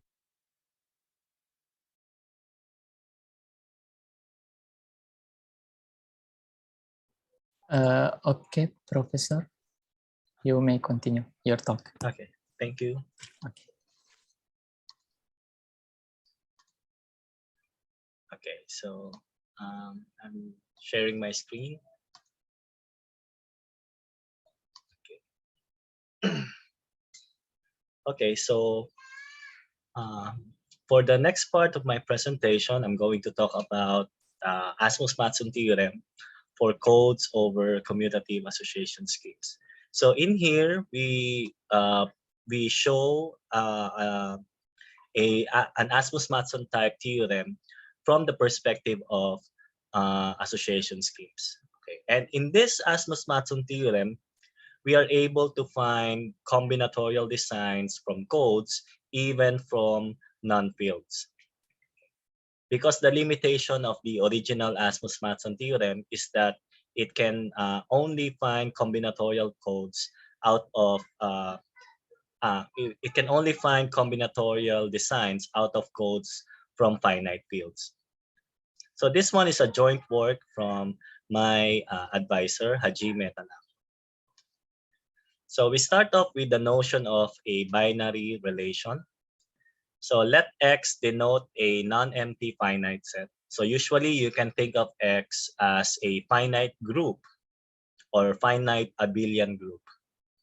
By a binary relation on a set X, we mean a non-empty subset R of X cross X. So basically this binary relation is a subset of a set of ordered pairs. A set of ordered pairs from the set X. So for example, if your X is Z4, so that's 0, 1, 2, 3. If this is your X, so then you can have a binary binary relation, such as, let's say, 0, 0, 0, 1, 0, 3, 1, 2. Okay, this one is an example of a binary relation. Now we can give an adjacency matrix for the binary relation. So let X denote a non-empty finite set, and let R denote a binary relation on the set X. We associate a matrix to the binary relation, which is called the adjacency matrix. So for the adjacency matrix, with size cardinality of X times cardinality of X, we give a 1. We give a 1 on the ij entry of A if the pair ij is in the binary relation, and we give a 0, if the ordered pair ij is not on the binary relation. So in our example earlier, so this is our binary relation. So we can think of A as a 4x4 matrix, which are labeled by the elements of the set X. So 0, 1, 2, 3, 0, 1, 2, 3. So if the ordered pair is present, for example, 0, 0, so that will be given a 1. If the ordered pair is not present, so 0, 1 is present, 0, 2 is not present, so this is going to be 0. 0, 3 is present, so this is 1. 1, 0 is not present, so this is going to be 0. 1, 1 is not present, so this is 0, and so on. 1, 2 is present, so this is 1. 1, 3 is not present, so you get a 0. 2, 0 is not present. 2, 1 not present. 2, 2 not present, and so on. So this one is the adjacency matrix corresponding to this binary relation. Okay.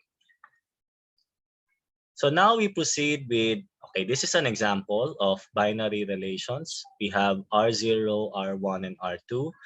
The corresponding adjacency matrices are here. So A0, A1, and A2. So for A0, again, you can label this as 0, 1, 2, and 3, 0, 1, 2, and 3. So if the ordered pair is present, for example, 0, 0, then you give a 1.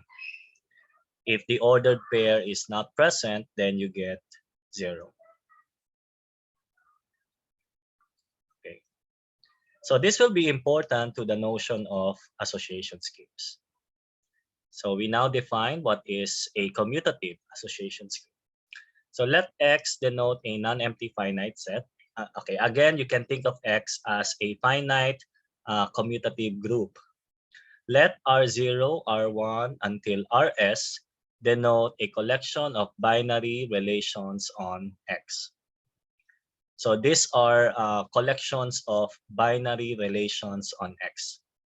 For each of these binary for each of this binary relation, we will denote by A sub I the adjacency matrix corresponding to that binary relation. So with this, we define a commutative association scheme. So the pair X, comma, set R0 to Rs is a commutative association scheme with S classes if the following conditions are satisfied. Okay, number 1, A sub 0 is the identity matrix. So this is equivalent to saying that R0 is the set of all ordered pairs of the form XX such that X belongs to capital X. All the diagonal entries. Yes, this is the all the diagonal ordered pairs. So R0 is the set of all diagonal ordered pairs of X cross X. Okay, number 2 is that the sum of the adjacency matrices is equal to J, which is the all ones matrix. This is equivalent to saying that R0, R1 until RS partition. So this one partition X cross X. Okay. So this condition is actually equivalent to saying that R0, R1 until RS partition the set of all ordered pairs. Okay, number 3, the set A0, A1 until AS is closed under conjugate transpose. So meaning if you take the conjugate transpose of AI, if you take the conjugate transpose of AI, the result will still be inside the set. So A0, A1 until AS. And then finally, if you take the product of any two adjacency matrix, the result will be a span.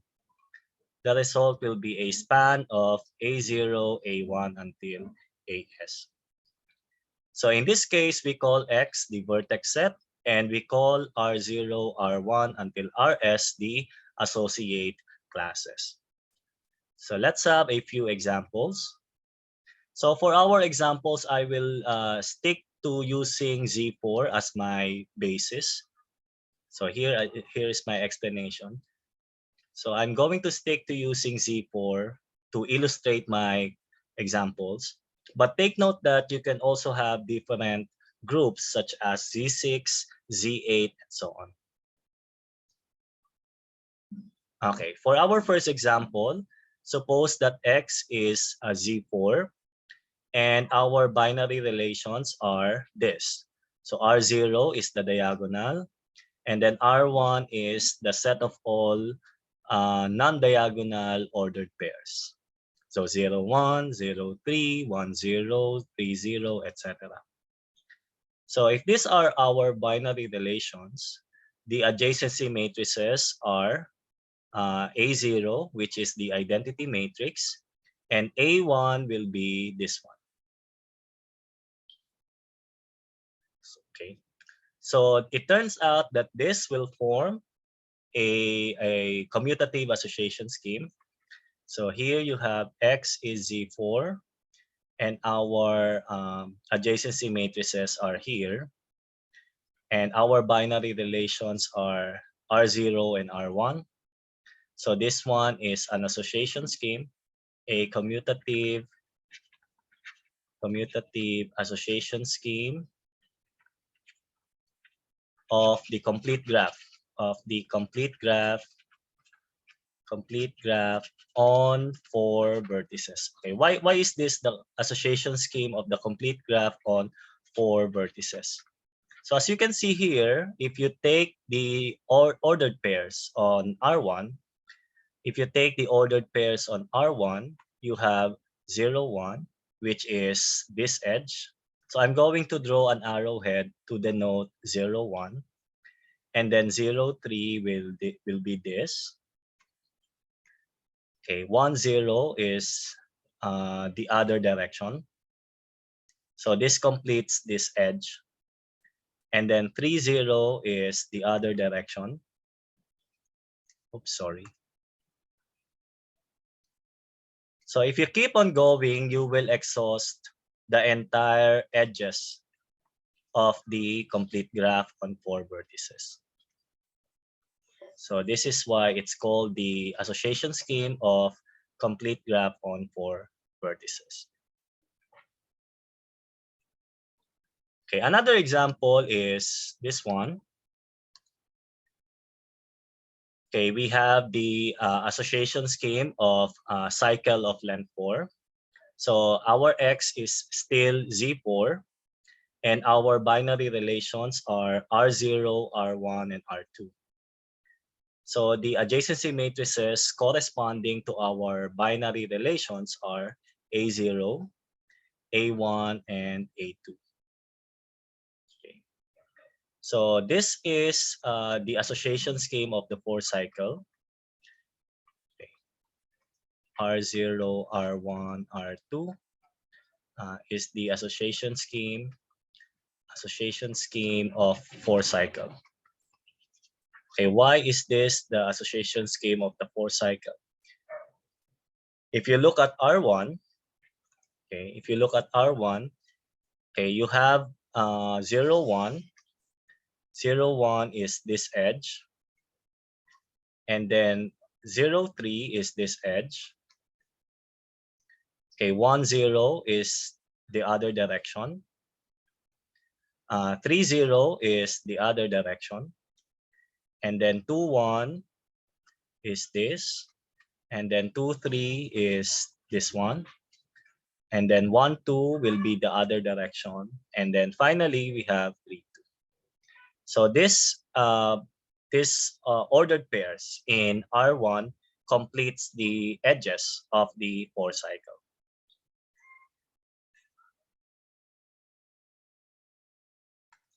Okay.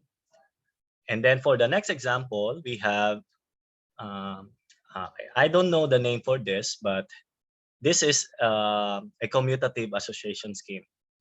So we have X is Z4 again, and then our binary relations are R0, R1, R2, and R3. So if you look at R1, you have the edge, the directed edge 0, 1. Oops, sorry. Directed edge 0, 1, and then we have 1, 2, 1, 2, and then 2, 3, and then 3, 0. So this completes the directed edges of this figure.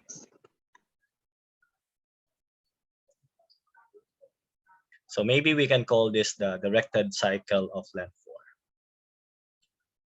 So this association scheme gives us the association scheme of the directed cycle of length 4. Okay. And then finally, we have this example. Okay, this is also an association scheme with classes R0, R1, R2, and R3.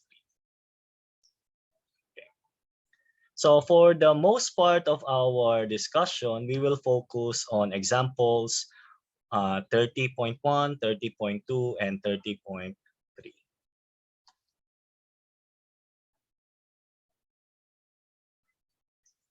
Okay. So yung 30.1, this is the association scheme of the complete graph on 4 vertices. Example 30.2 is the association scheme of the cycle of length 4. And example 30.3 is the association scheme of directed cycle of length 4. Okay. So now we discuss what we mean by translation association scheme. Okay, this will be very important when we go to the discussion of the dual code. Okay, so because earlier we saw that the dual of a linear code exists, but the dual of a nonlinear code may be we need the Fourier transformation. So later on we will discuss how to get the dual of a nonlinear code. Okay, so let X denote a finite abelian group. Okay, again, you can think of this as Z4 and assume that X, R0 to Rs is a commutative association scheme with S classes. Okay, we call X, R0 to Rs a translation association scheme if for all I from 0 to S and for all X in the set X, we have xy in Ri if and only if x plus z, y plus z in Ri. So in other words, if you add a constant to each ordered pair of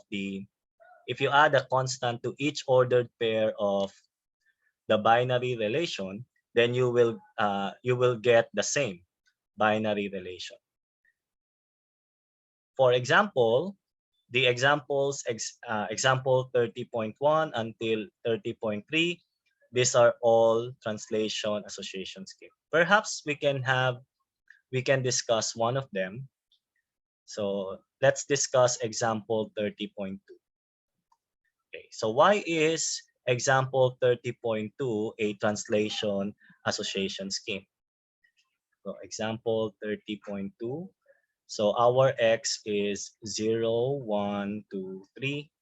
Our R0 is 0, 0, 1, 1, 2, 2, 3, 3. Our R1 is 0, 1, 1, 0, 0, 3, 0, 3, 3, 0, 2, 1, 1, 2, and 2, 3, 3, 2. And then our R2 is 0, 2, 2, 0, and 1, 3, 3, 1. Okay. So for example, if you choose R1, let's choose R2. So R2, if you try to add a constant to each, if you try to add a constant to each of the ordered pair, for example, if you added 1, so 0 plus 1, 2 plus 1, 2 plus 1, 0 plus 1, 1 plus 1, 3 plus 1, 3 plus 1, 1 plus 1. So you will see that you will get 1, 3, 3, 1, 2, 0, and 0, 2, which is the same as R2. Okay. So that's what we mean by translation association scheme.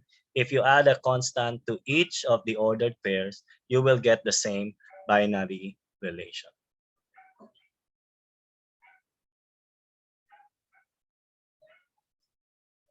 Okay, questions about this? Well, yeah, Professor, Yes.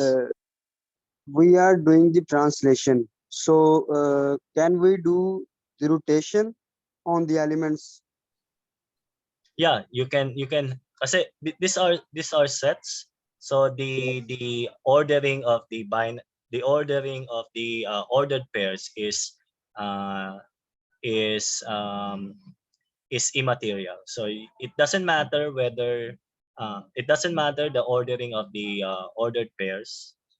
So as long as the ordered pairs, the same ordered pairs are present, you have the same binary relation. For instance, here, this one is the same as this one, even if the ordered pairs are not the same, are not arranged in the same order. Okay, thank you. Okay, so let's move on to the next slide. Okay, so this time we recall the notion of character group of an abelian group. We need this to understand the dual of a code or dual of a nonlinear code. Okay, so when we say character group of an abelian group, we mean by a character we mean a function f from the group G to the non-zero complex numbers such that f of G1 times G2 is equal to f of G1 times f of G2. So when we talk of character of a group, we mean a function from the group G to the non-zero complex numbers satisfying this equation. Okay, it turns out that the set of all characters of the group form a group under multiplication of functions. So if you collect all the characters of the group, okay, you will form a group that is a group under the operation multiplication of functions. We call this the character group of the abelian group. So later on, I will give an example for this. Okay, let me just give some properties of the character group.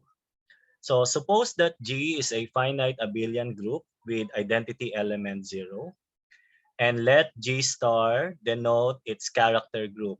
So I will use this symbol for the character group of the abelian group G. So if epsilon is a character, and X is an element of the group G, then the following holds. Okay, number one, epsilon of X is equal to e to the I theta. This means that epsilon of X is always a root of a unity. So epsilon of X is always a root of unity. Okay. Actually, if the group has two elements, if G has two elements, then epsilon of X will be square roots of unity. Is a square root of unity. If the number of elements of G is 3, then epsilon of X is a cube root of a unity.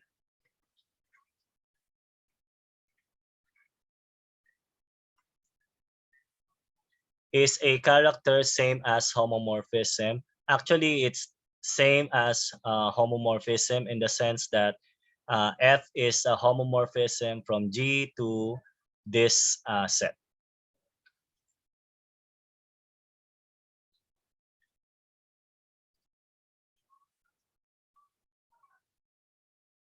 Okay. Okay, next. Epsilon of X to the K is equal to epsilon of X to the K. And then finally, the image of the identity element in G is always 1. Okay.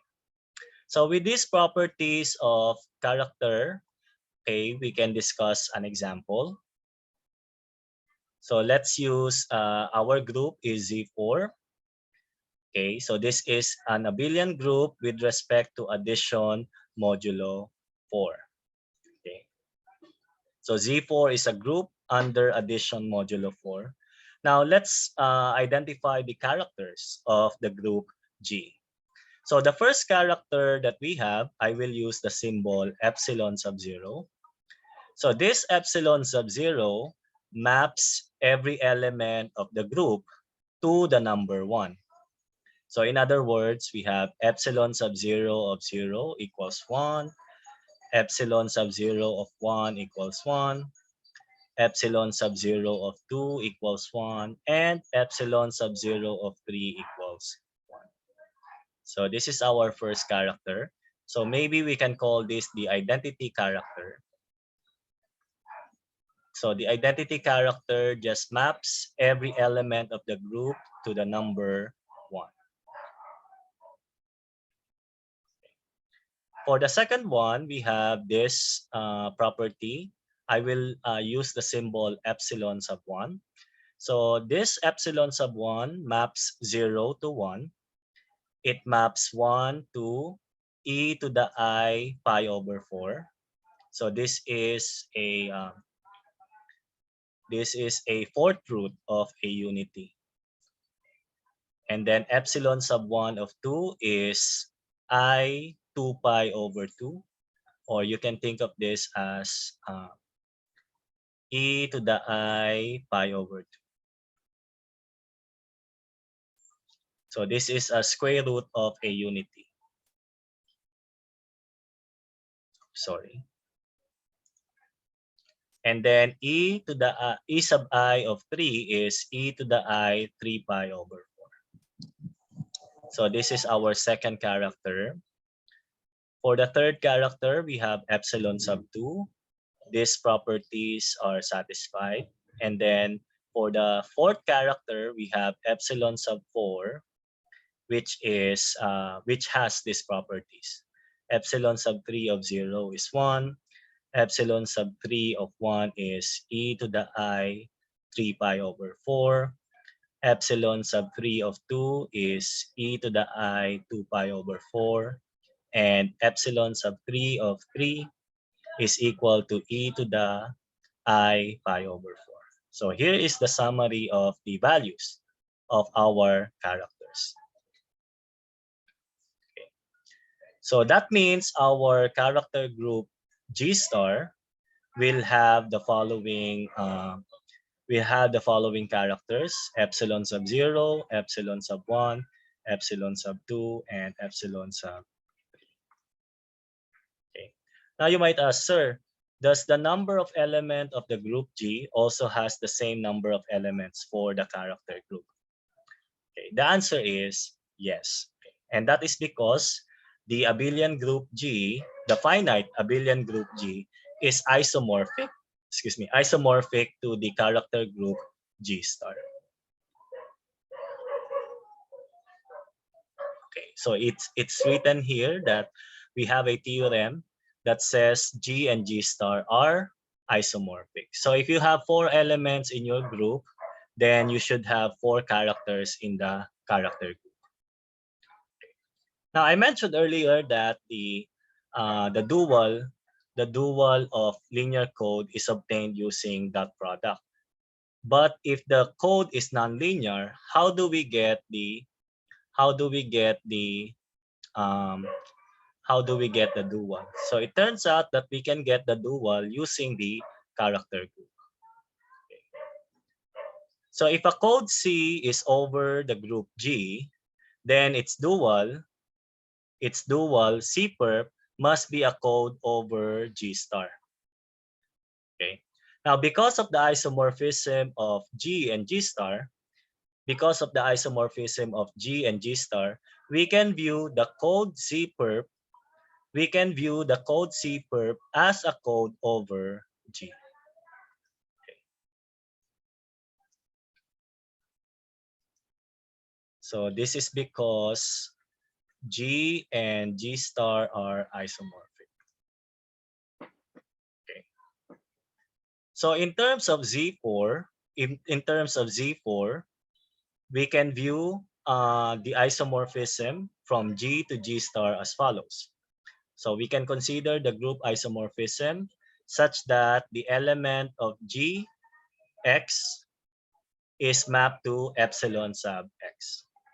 So in other words, okay, so if our G is Z4, 0, 1, 2, 3, and our G star is epsilon sub 0, epsilon sub 1, epsilon sub 2, epsilon sub 3, then we have the isomorphism that sends 0 to epsilon sub 0, okay, 1 to epsilon sub 1, 2 to epsilon sub 2, and then 3 to epsilon sub.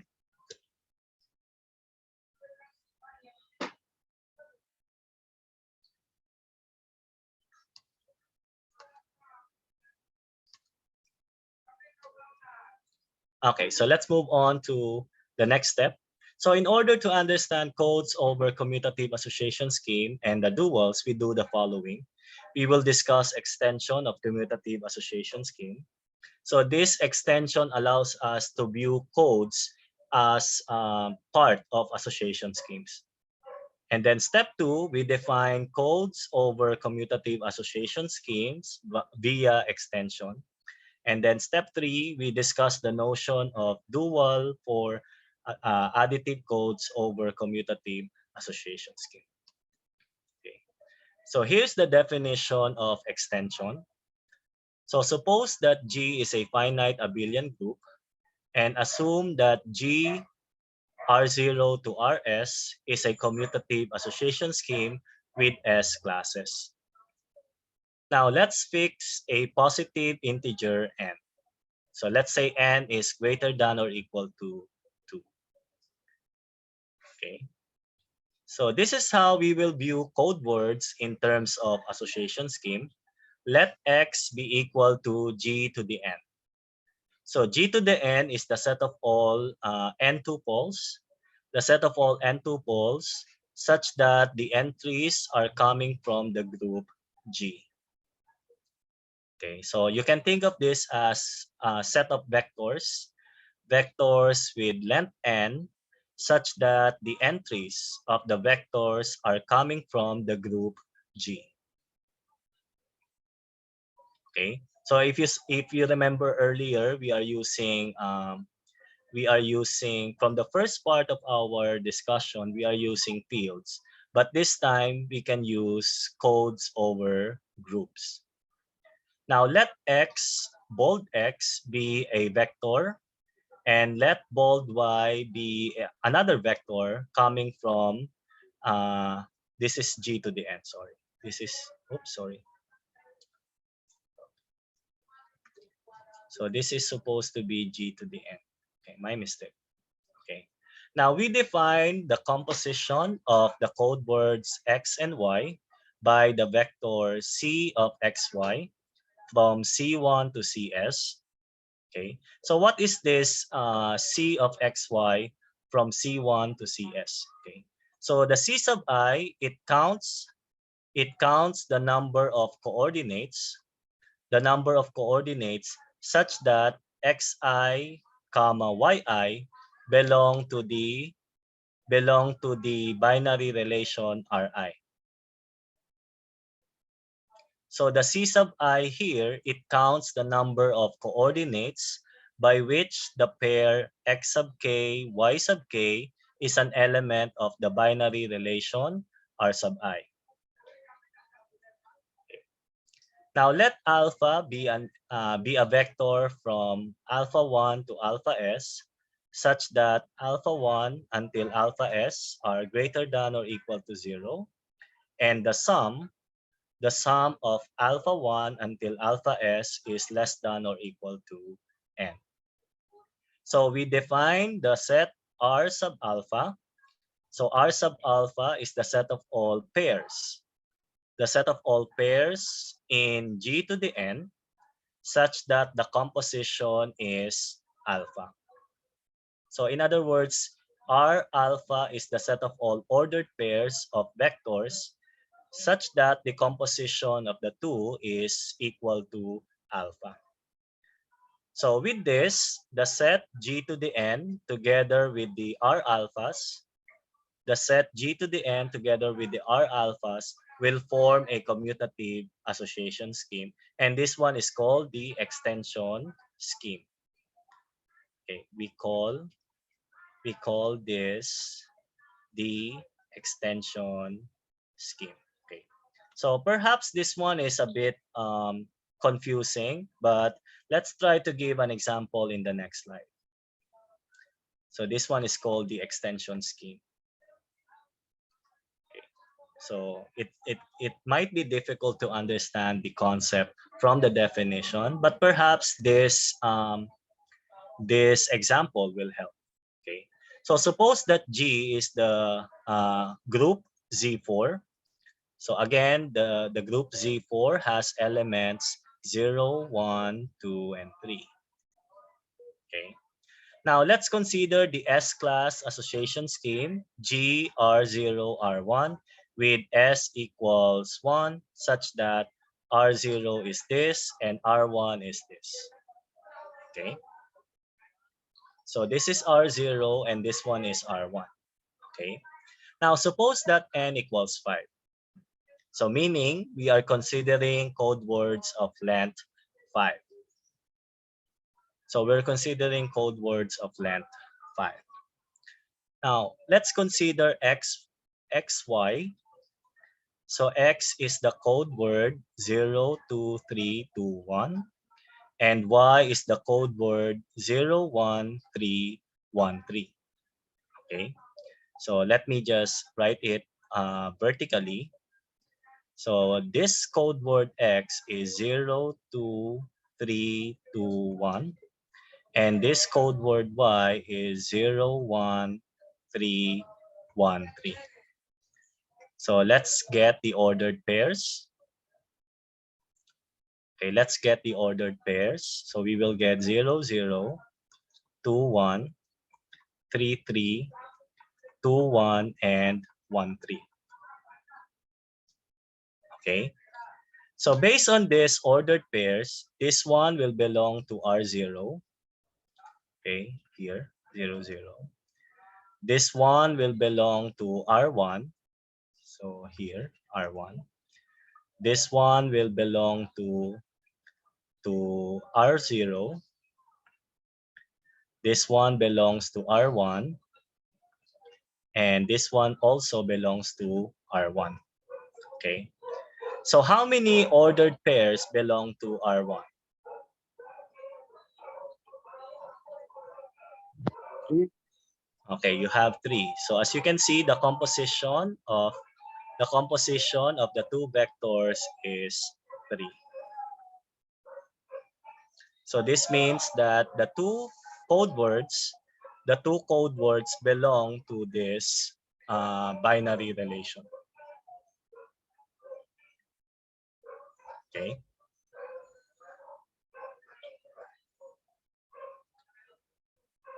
Okay. Any questions about this example?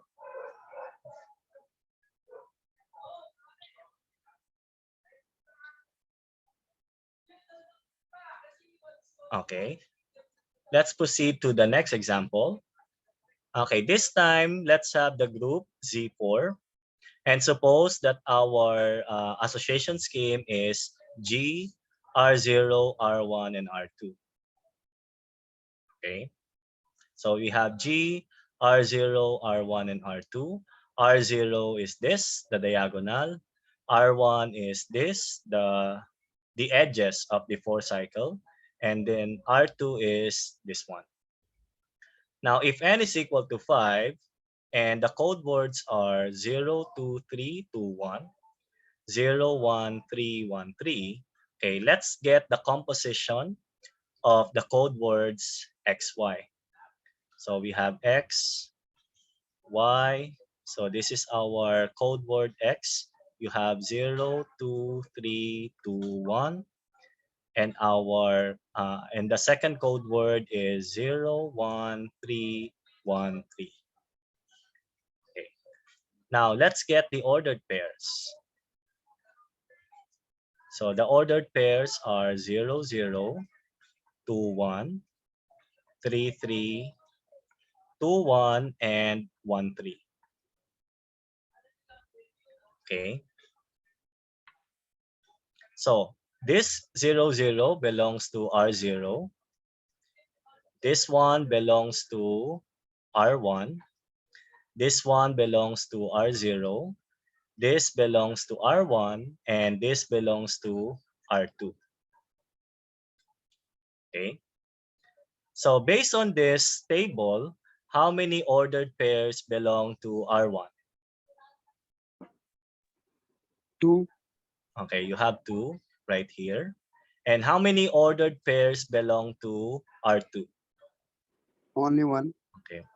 Okay, so you see that the composition of the code words XY is 2, 1.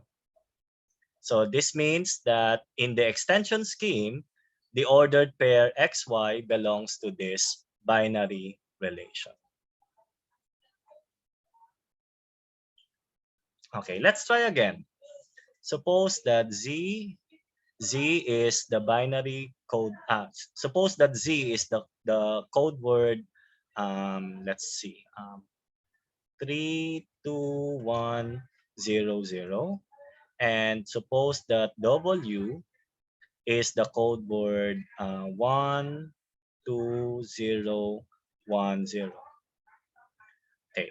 What is the composition of the code words Z and W?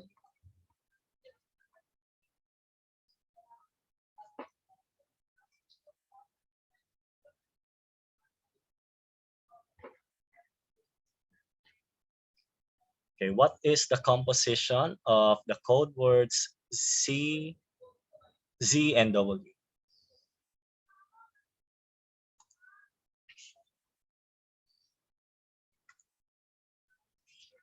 Sige, let's complete the computation. So we have 3, 1.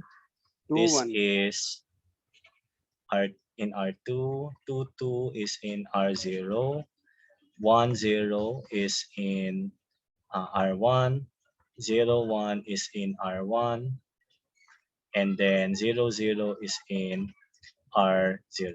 So what is the composition of ZW?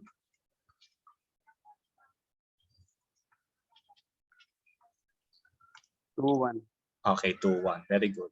So this is the composition of the code words Z double. Okay.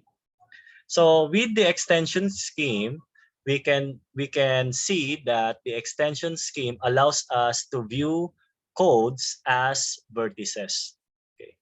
So if you have a group Z4 and you want to form a code, if you want to form a code over Z4, you can use the extension scheme as your combinatorial object that houses code words over Z4. So for example, uh, if you want code words over Z4 of length 5, then you can construct the association scheme, the extension scheme of length 5. If you want codes over Z4 of length 10, then you can construct the extension scheme of length 10. Okay, so here's another example, but I think we can skip this one. Okay, so just to summarize what we have discussed, we saw from earlier that G star is isomorphic to G. Okay, because of this, the abelian group G to the N has a character group G to the N star. So since G is a finite group, G to the N is also a finite abelian group. And because this is a finite abelian group, okay, you can form its character group. Now the character group of G to the N is the same as G to the N, G star to the N. So this one is important.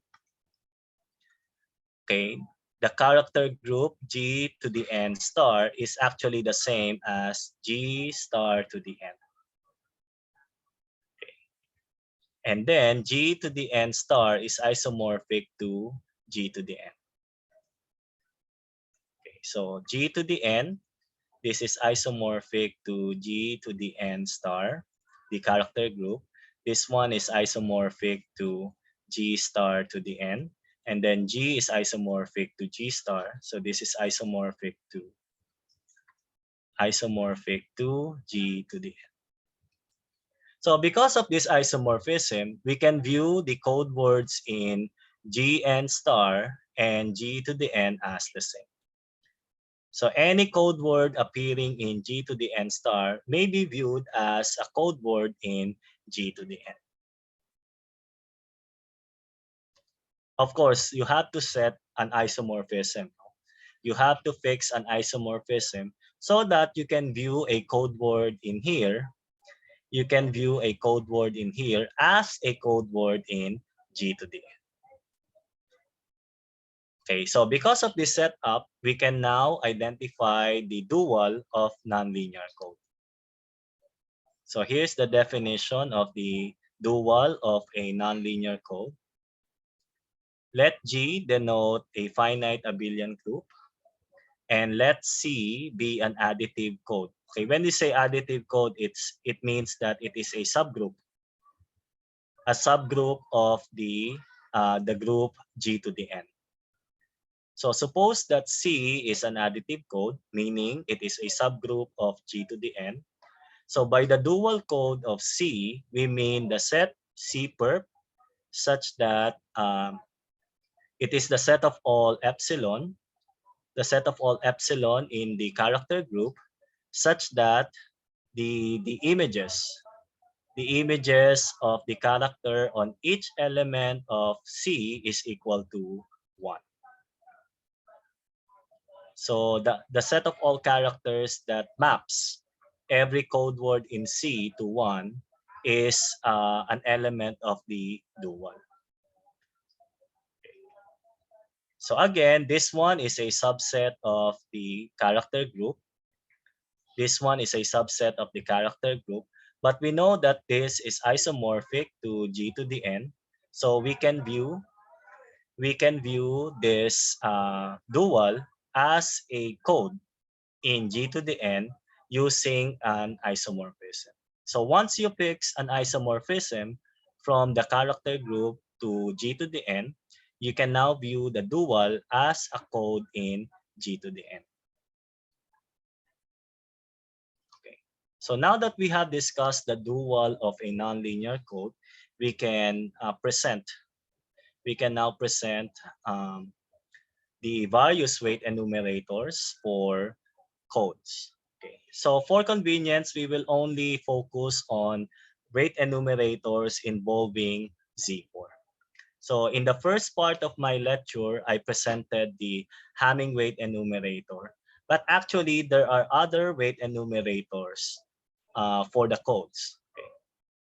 So for simplicity, we will only focus on weight enumerators for codes over C4.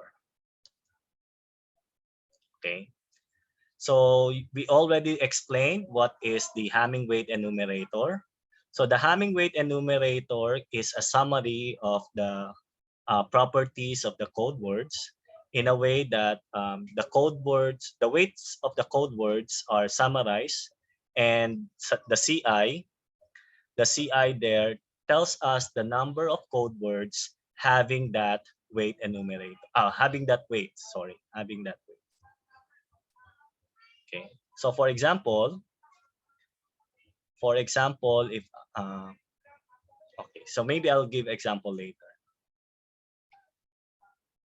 So I already explained the Hamming weight enumerator from earlier.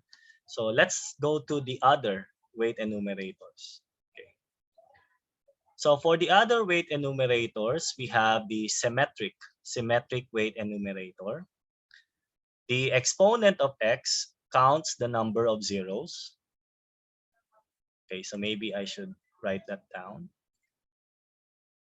Okay, so this counts the number of zeros, counts number of zeros in a code word, counts number of zeros in code word. Okay, now the exponent of y counts the number of ones or threes, in a code word. And then the exponent of z, this counts the number of twos in a code word. So counts number of twos in a code word. So in a sense, the symmetric weight enumerator is gives much more information compared to the Hamming weight enumerator. So the symmetric weight enumerator distinguishes 1 and 3 different from the number 2.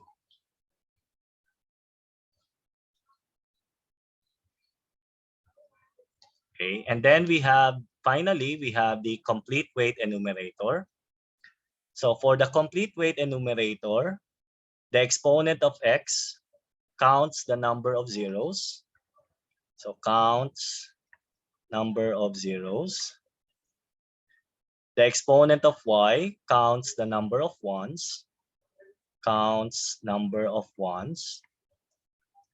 The exponent of z counts the number of twos, counts number of twos. And then the exponent of w counts number of threes. So this gives much more information compared to the symmetric weight, because the complete weight differentiates 1 from 2, 2 from 3. Okay. So I have discussed these weight enumerators. Perhaps it's good to have an example. So let's consider this example. So suppose that we have a code C over Z4 with length 5. So we have a code of length 5. So our code C is this: 0, 1, 0, 3, 2, 1, 0, 0, 0, 0, 0, 2, 0, 2, 0, 2, 3, 0, 1, 2, 3. Okay, we can check that this is an additive code. Okay, because if you add two vectors, the result will still be inside the code C. For example, if you add 10321 plus 20202, you will get 30123, which is this. Okay. Now let's get the weight enumerators of C. Okay, how many code words have weight 0? Only one. Okay, 1. So you have 1 x to the 5th. How many code words have weight 3? 1. Okay, 1. So you 1. have 1. And then how many code words have weight 4? 2. Okay, 2. So you have this 2. So this is the Hamming weight enumerator for the code C. Okay, now let's go to the symmetric weight. Okay, so how many code words have 5 zeros? Only one. Okay, 1. So you have 1. Okay, how many code words have 2 zeros and then 3 ones or 3s? Only one. Okay, 1. This one. No? Wait. Ones. Sorry. This is 2 zeros and then 3 twos. Third one. Okay, 1. 2 zeros and then 3 twos. Okay, okay, how many code words have 1 0, 3 ones or 3s, and then 1 2? Okay, First so and last column. what are you saying? Sorry. I'm referring to the codes, the first and last code. This one and this one. Okay, so you have 2. That's correct. So we have two code words with 1 0, 3 ones or 3s, and then 1 2s. Okay. Now let's go to the complete weight enumerator. Let's go now to the complete weight enumerator. So how many code words have 5 zeros? Okay, so we have 1. Okay, how many code words have 2 zeros and then 3 twos? 1. We have 1. Okay, how many code words have 1 0, 2 ones, 1 2, and then 1 3? 1 only. 1 also. And then finally, you have 1 code word with 1 0, 1 0, 1 1, 1 2, and then 2 3s. Okay. So these are the different weight enumerators for the code words over C4. Okay. So you might ask, sir, what if we use a different abelian group? Do we have a different number of weight enumerators? The answer is yes. Okay. So you could have plenty weight enumerators depending on your abelian group. So if you use, let's say, Z6, then you could have plenty other weight enumerators. Okay. So because we have weight enumerators, does this mean that we can also get Mac-Williams identity for these weight enumerators? Is there such a thing as Mac-Williams identity for these weight enumerators? Okay, it turns out that the answer is yes. Okay, so we have here a theorem on Mac-Williams identity for the other weight enumerators. So for Hamming weight, this is the Mac-Williams identity for Hamming weight enumerator. So you can get the Hamming weight enumerator of the dual using this formula. You can also get the symmetric weight enumerator of the dual using this formula.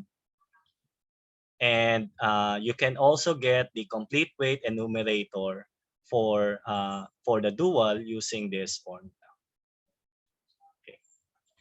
So unfortunately, I cannot discuss how the proof of this goes, but I can tell that we use the properties of association schemes in order to come up with this Mac-Williams identity for various weight enumerators. So let's have an example illustrating this Mac-Williams identity. Okay, I think I have an example here. Yeah, here. So here's an example. So suppose that we have the code C from example 49. These are the Hamming weight enumerator, symmetric weight enumerator, and the complete weight enumerator. So using a computer program, I was able to get the Hamming weight enumerator of the dual. So here is the Hamming weight enumerator of the dual using the Mac-Williams identity. This one is the Hamming weight symmetric weight enumerator of the dual. Symmetric weight enumerator of the dual using the Mac-Williams identity for symmetric weight enumerator. And this one is the complete weight enumerator of the dual using the Mac-Williams identity. So unfortunately, I have no time to illustrate the computation of this using Mathematica, but you can try. So try using Mathematica so you can get the weight enumerators of the dual. Questions about this?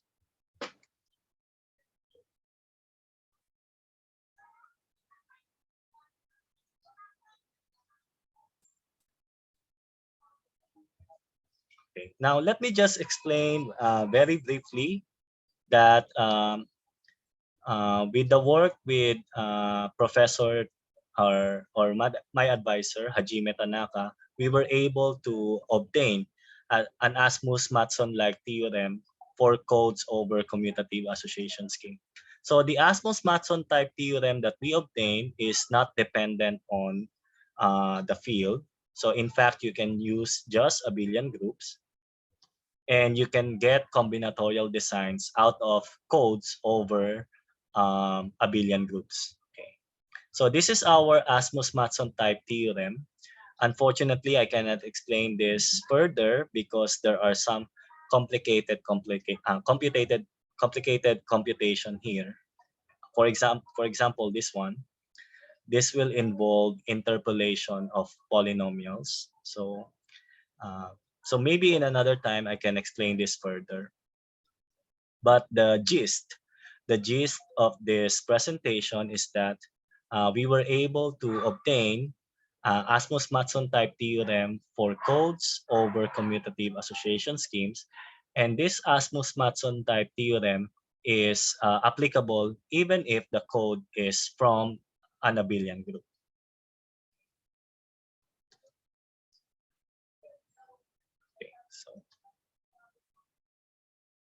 Okay. Faisal, can I still discuss the next part, which is floor plan partition? I think I only have 15 minutes. Yeah, okay. You will you can continue your until 4 p.m. Yeah, about 15 minutes left. Okay. Thank you, Faisal. Okay. So let me continue with the last part of my presentation. So this is about storing and restoring floor plan partition data via removing sequences. So this is based on a work with my undergraduate students, Wisely Chung and John Albi Heronico. So, okay, what do we mean by floor plan? And basically, how do we restore the data of the floor plan in terms of zeros and ones? So that's the objective of this presentation. Okay. So one of the most significant problems in computer science is data storing and restoring. So with the age of technology, okay, of course, we want to save or store as much information as possible. And when we store it, we want to recover the exact data whenever we need it. So in the age of technology and data science, it is important to store large amount of information into the computer and accurately restore the information when it is needed. So to do this, we develop and use algorithms to transform the massive amount of data into binary strings, store this in the computer, download the data when needed, and convert these things back into the original data. So as much as possible, we want to store as many information as we can into our computer. So in order to do this, we use algorithms. And then when we need the data, okay, the information that we store will be restored, or we can recover the exact data that we stored earlier.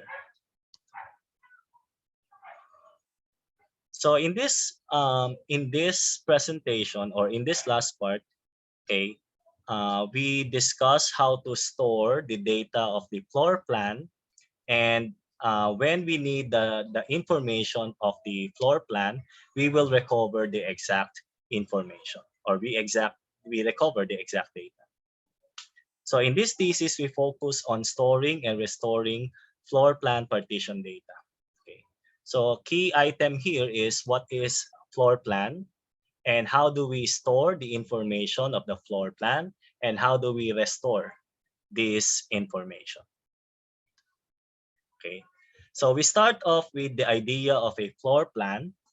So a floor plan is a partition or dissection of a rectangle into smaller rectangles called inner faces by horizontal and vertical line segments, such that no four rectangles meet at the same point.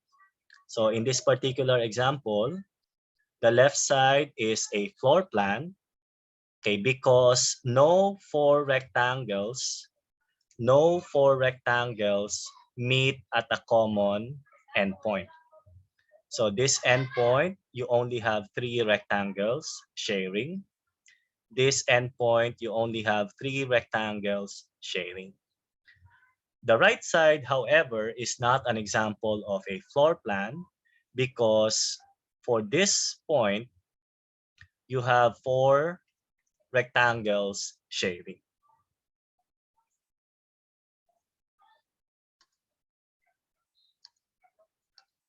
Oops, sorry.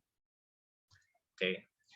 Now, okay, we may view floor plan as finite connected planar graphs. So you can think of the corners as the vertices of the graph, and you can think of the adjacency as the while the sides of the rectangles are called edges. So you can view the floor plan as a graph such that the corners are the vertices of the graph, and the sides of the rectangles are the edges. Okay. Then we have the following relationship for floor plan. This is from Euler's formula. We have V equals E plus F equals 2. V here is the number of vertices. So this is number of vertices.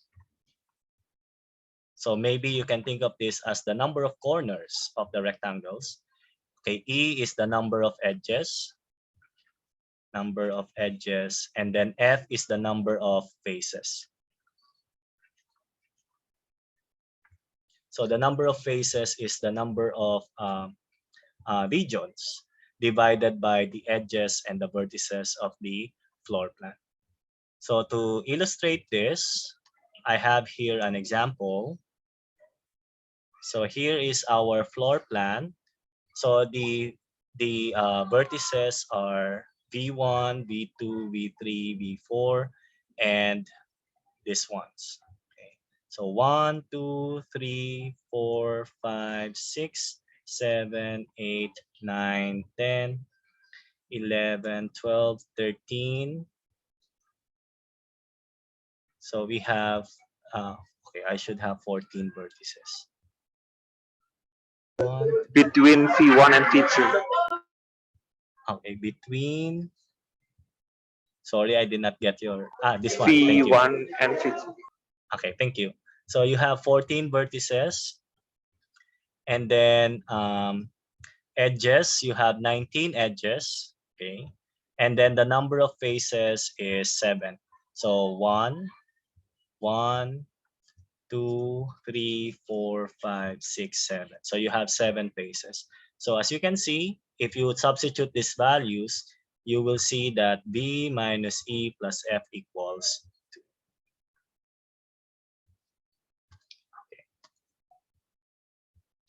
Okay, next we have the adjacencies or neighbors of faces. So the lowest horizontal segment of the floor plan is referred to as the base. So the lowest line segment is called the base. Okay, we call two faces F1 and F2 north-south adjacent or NS adjacent if F1 and F2 share the same horizontal line. So in other words, F1 and F2 are horizontal, north-south adjacent if they share the same horizontal line, this one. So they are north-south adjacent. So similarly, F1 and F2 are called east-west adjacent. So this one is NS adjacent. This one is east-west adjacent. Okay. We say that F1 is a neighbor of F2 if F1 and F2 are either east-west adjacent or north-south adjacent. So we say that F1 is a neighbor of F2 if either F1 or F2, F1 and F2 are either east-west adjacent or north-south adjacent. F1 is an east neighbor of F2 if F1 and F2 are east-west adjacent and F1 is at the east side of F2. So let me just demonstrate this. So let's say this one is F2 and then this one is F1. So you can see here that this is an east neighbor of F2. East neighbor of F2. Okay, so that's what we mean by east neighbor. So it is found on the right side of the face. The number of east neighbors of F1 is denoted by east F1. By extension, we define west neighbor, south neighbor, north neighbor, etc. And the number of north, south, west neighbors of F1 are denoted by north F1, south F1, and west F1 respectively. So let me just give some examples for this. Okay. So let's consider the face. Let's call this F1. Okay, let's call this F2, F3, F4, F5, and F6. Okay. So as you can see, F1 and F2 are north-south neighbors because F1 and F2 share the same vertical line. Okay, on the other hand, F5 and F4 are east-west neighbors. These are east-west neighbors because they share the same vertical line. Okay. Now, how many east neighbors does F5 have? Okay, how many east neighbors does F5 have?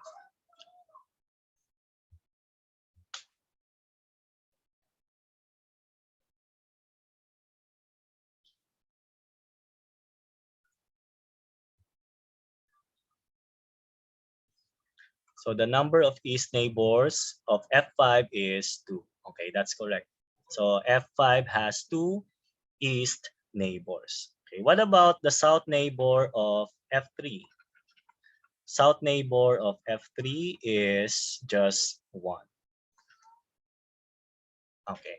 So we will need this information if we want to restore and store the information of the floor plan. Okay. Okay, maybe I can skip the notion of isomorphism. Okay, maybe I can skip this computation as well. Okay. Okay, so we have this definition. A vertex is said to be east missing or E missing if the edges incident to V are from north, south, and west of V. So let's say you have the vertex V. If the edges are from north, south, and west, then you have what we call an E missing vertex. So this is E missing vertex. On the other hand, if the vertex has S missing, so that means you have north, west, and east. So this one is south missing vertex or S missing vertex.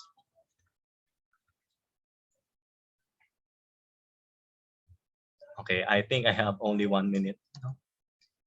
Okay, so just to speed up the presentation. So here's the process of storing the floor plan partition data. The first part or the first step is to determine if the face is upward removable or leftward removable. So you can tell that the face is upward removable or leftward removable depending on the corner. The southeast corner of the face. For example, if this is the face and the southeast corner is is missing, this is E missing, then you can tell that this face is leftward removable. So you can, if you move this vertical line, push this to the left, you can banish or you can remove the face F1. On the other hand, if the face has south missing, for example, this one, okay, if this face is south missing, if this vertex is south missing, then this one is what we call an upward removable. So this is an upward removable face. Okay, so here's the process of storing the floor plan partition data in terms of zeros and ones. Okay, I don't have enough time to discuss these steps, but I hope you can check out my presentation to carry out these steps. Okay, so here's an example on how to convert the floor plan partition data in terms of zeros and ones. Okay, so just check out the presentation for more information. And then how do you restore the floor plan partition data? This is the process of restoring the floor plan partition data. So from the string of zeros and ones, how do you get the floor plan partition data? So these are the steps that you need to carry out in order to retrieve or restore the original floor plan partition data. Okay, and here is an example of how to restore the floor plan partition data. Okay, I'm sorry I was not able to discuss this further because of time, but maybe you can send me a message if you have questions about the presentation. So I end my presentation here. Sorry I extended for 3 minutes.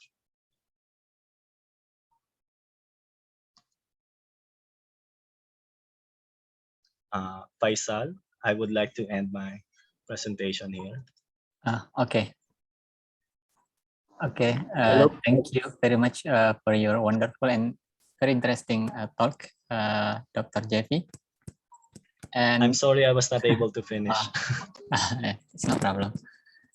Because the time is up, maybe we cannot have a Q&A session. And for the participant who wants to get information, you can personally contact Dr. Jeffy. Okay. Hello, Professor. Next, we maybe will have a photo session before we end the class. Please. I wanted to say something. Please. Yes. Yes. Thank you, Professor JV, for such a wonderful lecture. And I really enjoyed your lecture, and your way of explaining the concepts is very amazing. And even you explain the difficult concept in a good way. And the best thing about your lecture was the examples, which really helped us to understand the concept very well. And once again, thank you for your lecture. Okay. My pleasure. You're welcome. Okay. So please give a big applause to our speaker today, virtually. Okay, next we will have a photo session. Please, Dr. Nafri. Okay, yeah, as usual, we have a photo section in the end of lecture. So please, every participant, everyone, please open your camera, and I will take a screenshot of all the participants. Okay, I will check. Okay, I will wait for a minute, maybe. Please open your camera. Okay, I will take the first slide first. Okay, and yeah, hold on. 1, 2, 3. Wait. Wait a minute. Okay. Next. Hold on. 1, 2, 3, and okay. Okay, and the last windows. There's no video, so I will take a screenshot. Okay. Okay. Okay. Thank you, everyone. Yeah. I think I take all the photo. Faisal, please take. Okay. Once again, thank you, Professor Jeffy, for giving us a wonderful insight about coding theory and association scheme. Okay, thank you very much for the participant for your kind attention during the lecture. See you tomorrow for another lecture. Okay.